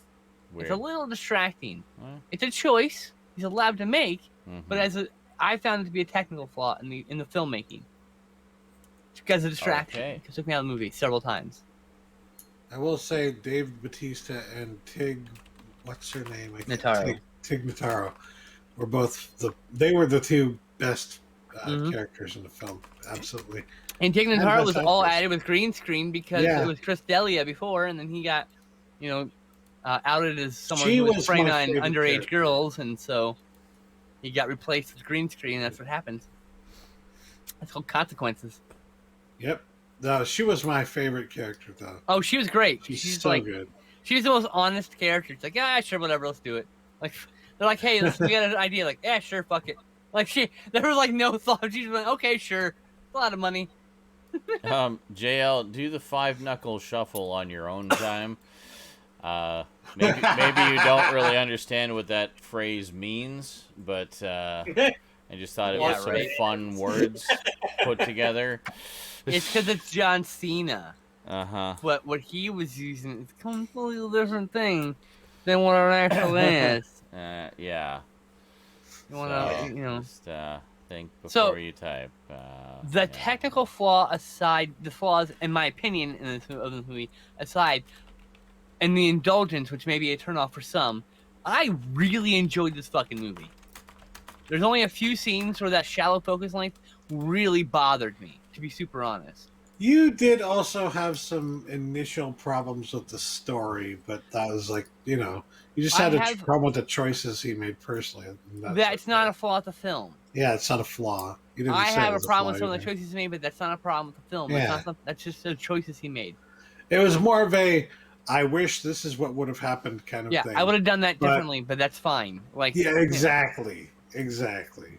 So, but I It's thought it was his a really choice. fun movie. Sean, you're gonna really like it, I think. I'm It's sure I good. will. I look Very forward Minus to the it. dead pixel, which you'll never unsee, unless they get rid of it by the time Well, you I find. wouldn't have finally see even it. noticed it if you hadn't mentioned it, but Ah, Now- Hello, I but- see you, Pixel. now I'm going to be looking for Hi. it so hard. There's gonna be It's gonna be zombie action over here. It's gonna be and like you're a just gonna month be like, later, and we're all gonna get like, God damn it! I can't see. Okay, it Thank is you all over for the internet, so ruining the movie I for can't me. see them not fixing the dead pixel. I can't Yeah. see it because like it's all over the internet about this dead pixel. So it's like I'm almost positive we'll get corrected before you probably end up seeing it. To be fair, Probably. Well, hopefully. It'll So likely on be the a note of Blu-ray dead release pixel- for me, so right, hopefully and then it'll they probably fix be it, yeah. completely corrected by that point. Yeah. yes, I'm Eric. gonna act like a fixed dead pixel and go away. Oh, take it easy, my friend. I hope you have a good evening. Yes, I'm gonna go sleep. Sleep well. Alrighty. Well, thanks for coming, Eric. Yeah. Have a good night. Bye. Penis. Penis. Penis. Penis, Penis. penis, Penis. penis, Penis. Anyway, good night. All right. No, yes, Army of the That Dead. was. I good. gave it an 8 out of 10 still. So that's. I mean, Yeah. it could Yeah, have been cool. better about the flaw, but like, Yeah. it's a pretty fucking good movie. But one mark off for that dead pixel that's constantly on the screen forever. That actually, I didn't mark him off on that. I marked him off for the shallow, the depth of things field. that you would miss. Yeah. That I did. But Being like, so shallow and pedantic.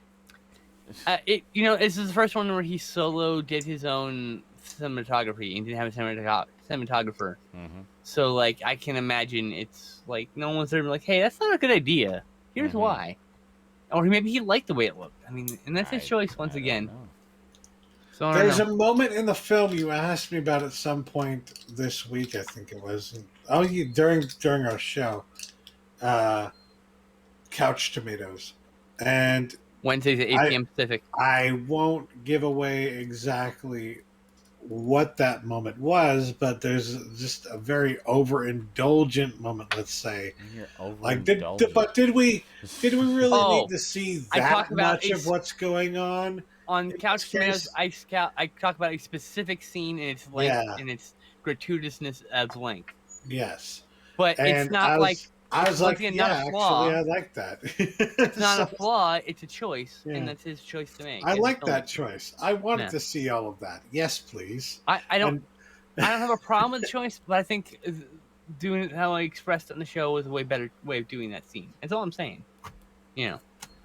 But then once again, I'm not the one making millions of dollars making movies, so who the fuck do I know? Yeah. We're But that's the only movie I wanted nobodies. to talk about. All right.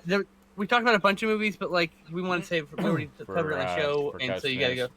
You can go to my Fair enough. YouTube right now and watch that because all the episodes are up there on a playlist too. Sounds Or you good. can go to my Twitter. If you don't know my YouTube, you can go to my Twitter. My very pinned post is every episode of Couch Tomatoes in chronological order.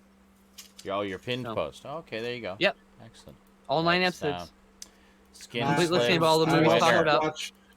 I also watched this, which we will talk about on the next episode as Ooh, well. good. Okay. I don't know what that is. but Cool. I'm interested.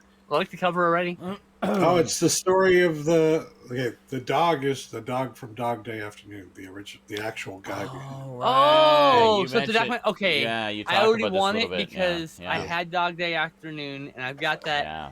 Jim Caviezel documentary. So it's that like came the with real it. story behind. And then I want that doc movie. to go with it. I feel like it needs to go to It's complete my to- collection. You know. It's totally told from the perspective of him himself. Like 90% is just documentary footage of him telling That's the story. fucking cool from as his shit. perspective. So That's pretty cool. 2013.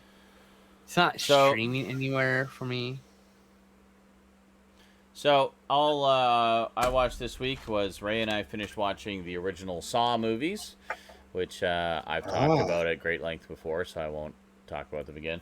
Also thinking of maybe, since this is my third go-around through the Saw series, might actually do some reviews this time for Halloween. So tune in for there that. you go. There's some videos. Tune in for that, maybe, if I do that. I'm actually thinking, I really enjoyed this series. All 7 of them. I like the whole damn series, like as one We're going to see massive the last continuing series. What? I still need to see the last 2. I said. I thought you watched them all with Stoud and I.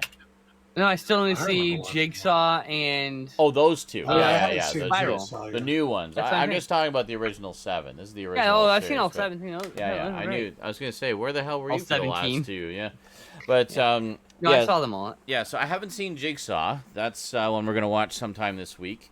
And as for Spiral, probably just gonna wait for the Blu-ray on that one and see that when it comes out. But definitely looking forward to it.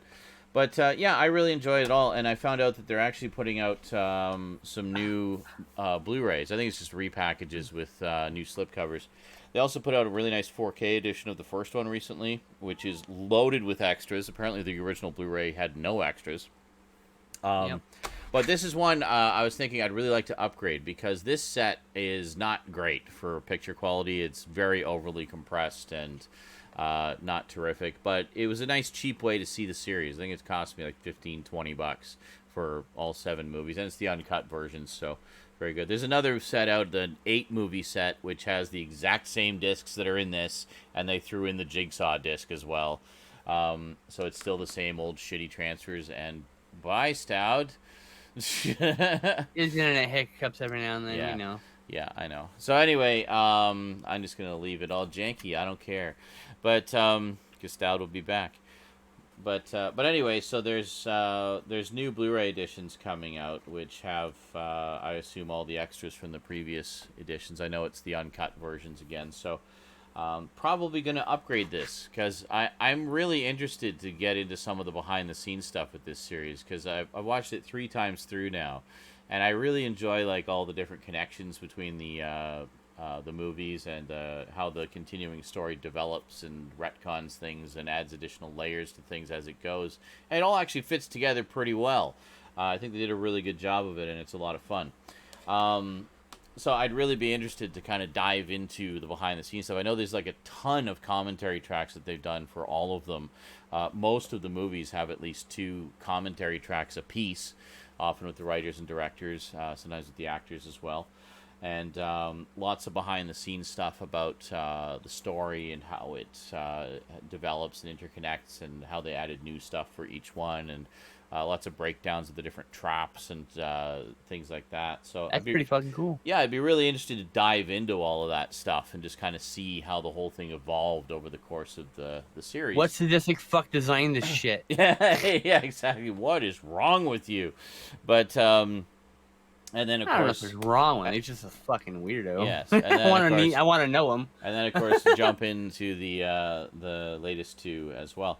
So yeah. So anyway, I'm planning to do that at some point. So I may wait until I get those and kind of dive into the extras a little bit before I do the reviews, because I'd kind of like to do a deep dive on them. In particular, I'd like to do a deep dive kind of on the story and how it evolves over the course of the original 7 movies. I think that'd be really interesting to kind of jump into, analyze the connections and stuff like that. Not just do a "I liked this movie, you should see it" review, but actually, because this is a little fucking notes and shit. Yeah, like, this is a little different. Like, this actually has a really complex, multi-layered plot that just gets more Convoluted so as it goes. Well, yeah, convoluted, but it works. It all fits together. Things make. Oh, you should make it sense. Saw. The Saw So- series explained, so you should call it title. So I'd be interested to see like how much of it was kind of thought up in advance, how much was done in retro, as a retcon. I have a feeling it's a little bit of both, because there's elements in some of the movies that don't pay off for like several movies down the road. So there's obviously some kind of plan for at least some of it. And then other things I think just kind of evolved as they went. But I'd be really interested to see what that process was and how they came up with everything and stuff like that. So, gonna get the new Blu-rays when they come out. I think they're coming out in July, so still time to do reviews for Halloween there, and give them a quick rewatch. And then I believe in you. And yeah, and even Ray said, "Oh, so we're gonna watch them again? Okay." So she was like, totally down for that. I'm like, you got yourself a sweet. good one there. Yeah, no, she it was the first time Ray had seen them, and she was really enjoying all the twists and turns along the way. And like every time we get to the end of one, of course, they all end on massive cliffhangers. I'd be like, "So what? So yeah, and she'd be like, what?" And yeah, I can imagine.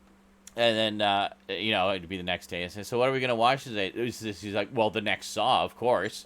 I'm like, "Okay, oh, then." what a doll. It's like, you really want to find out what happens? Like, well, duh. Big love. So She's a sweetheart. yeah, so we had a lot of fun with that, and, it's good stuff. I know she's camera shy, but maybe you could get her thoughts off of camera with a microphone. Well, yeah, she's in the chat right now. She says, "The damn cliffhangers." Yeah, I know. Like, she doesn't want to be on camera, so maybe she just has some voiceover. Well, possibly. While you show the that's- packaging or that's- something, That's we'll see. I Yeah. mean, she's been kind of on camera before, like just kind of laughing, hanging out in the background, yeah. with headphones on. I know. We'll see. It's Another up to video her. idea for you. You could do all the Final Destination movies since you haven't seen them. Oh all my yet. god! Yeah, that's actually not a bad idea. That well, would be a good although transition. I too. Yeah. did do reviews of the first few of them a while back. They were just like really small reviews. You could do the reviews of the final 2 then. Well, I Yeah, you could. can talk about the first 2 in brief, and then But I think the way I did it before, I did the same thing with Scream, was I just kind of did them as all-encompassing reviews, and it was before I okay. settled on my current review format, where I actually have pictures and stuff. It's a little more production value, a little more in-depth, and so I would do it as a maybe revisiting. you'll call it in-depth review. Well, yeah, it's like I do it as like a revisiting. But yeah, I still haven't. I've seen all but the last Final Destination. Well, so. now you get to experience something together for the first time. Yeah, that'd be fun. But something to do with the future. Yeah, exactly. So anyway, And somehow do critters. so we've been Huh? We gotta somehow get you critters so you can do critters. I don't have critters. I know. That's why I That's just why said we she somehow. Oh, We have to okay. get you critters so you can do critters also. Well, buy it for me and send it to me, and then I'll have it. I don't have money. Well, neither do I, and it's not a I priority bought a for bunch me of stupid limited at editions, all. including Scanner Cop. I know. I And want of that. course, I want that Scanner Cop set, but there will be a standard release. don't know if it's There's gonna one of happen. all those. There's gonna be one of Beastmaster 2. So yeah, Beastmaster also, I should say. yeah. Beast, you can still get Beastmaster. Actually, I saw it Yeah, on they're their printed site, like 10,000 pieces. They're Okay, not yeah. that limited, but Yeah. they're limited still. They will be. That's gone what at I some point. kind of like, but Beastmaster is so good. Yeah.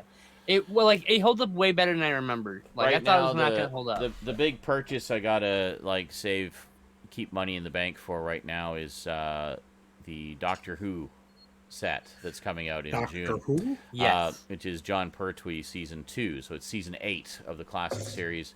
Oh, which yeah. is the series that introduced the Master to Doctor Who. It's with Roger Delgado as the Master in every story that season. And thus was born from that season. I bet it's the Master behind this grand plot. Literally, Yeah. behind every plot in that season.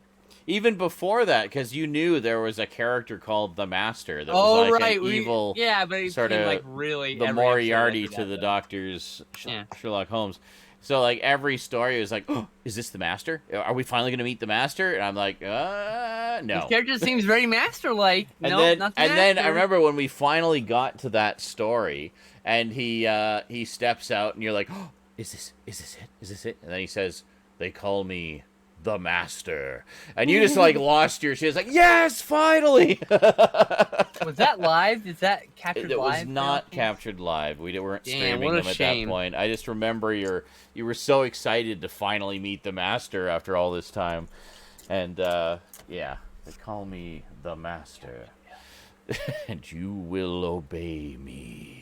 What a great fucking actor. Oh, Roger Delgado, he was so good, Mhm. so good. So it's gonna be great to be able to revisit those, remastered for Blu-ray. So yeah, there's that one, and then this Remastered edition. and then there's another Sylvester McCoy set coming out that doesn't come out until September, so I've got some time for that.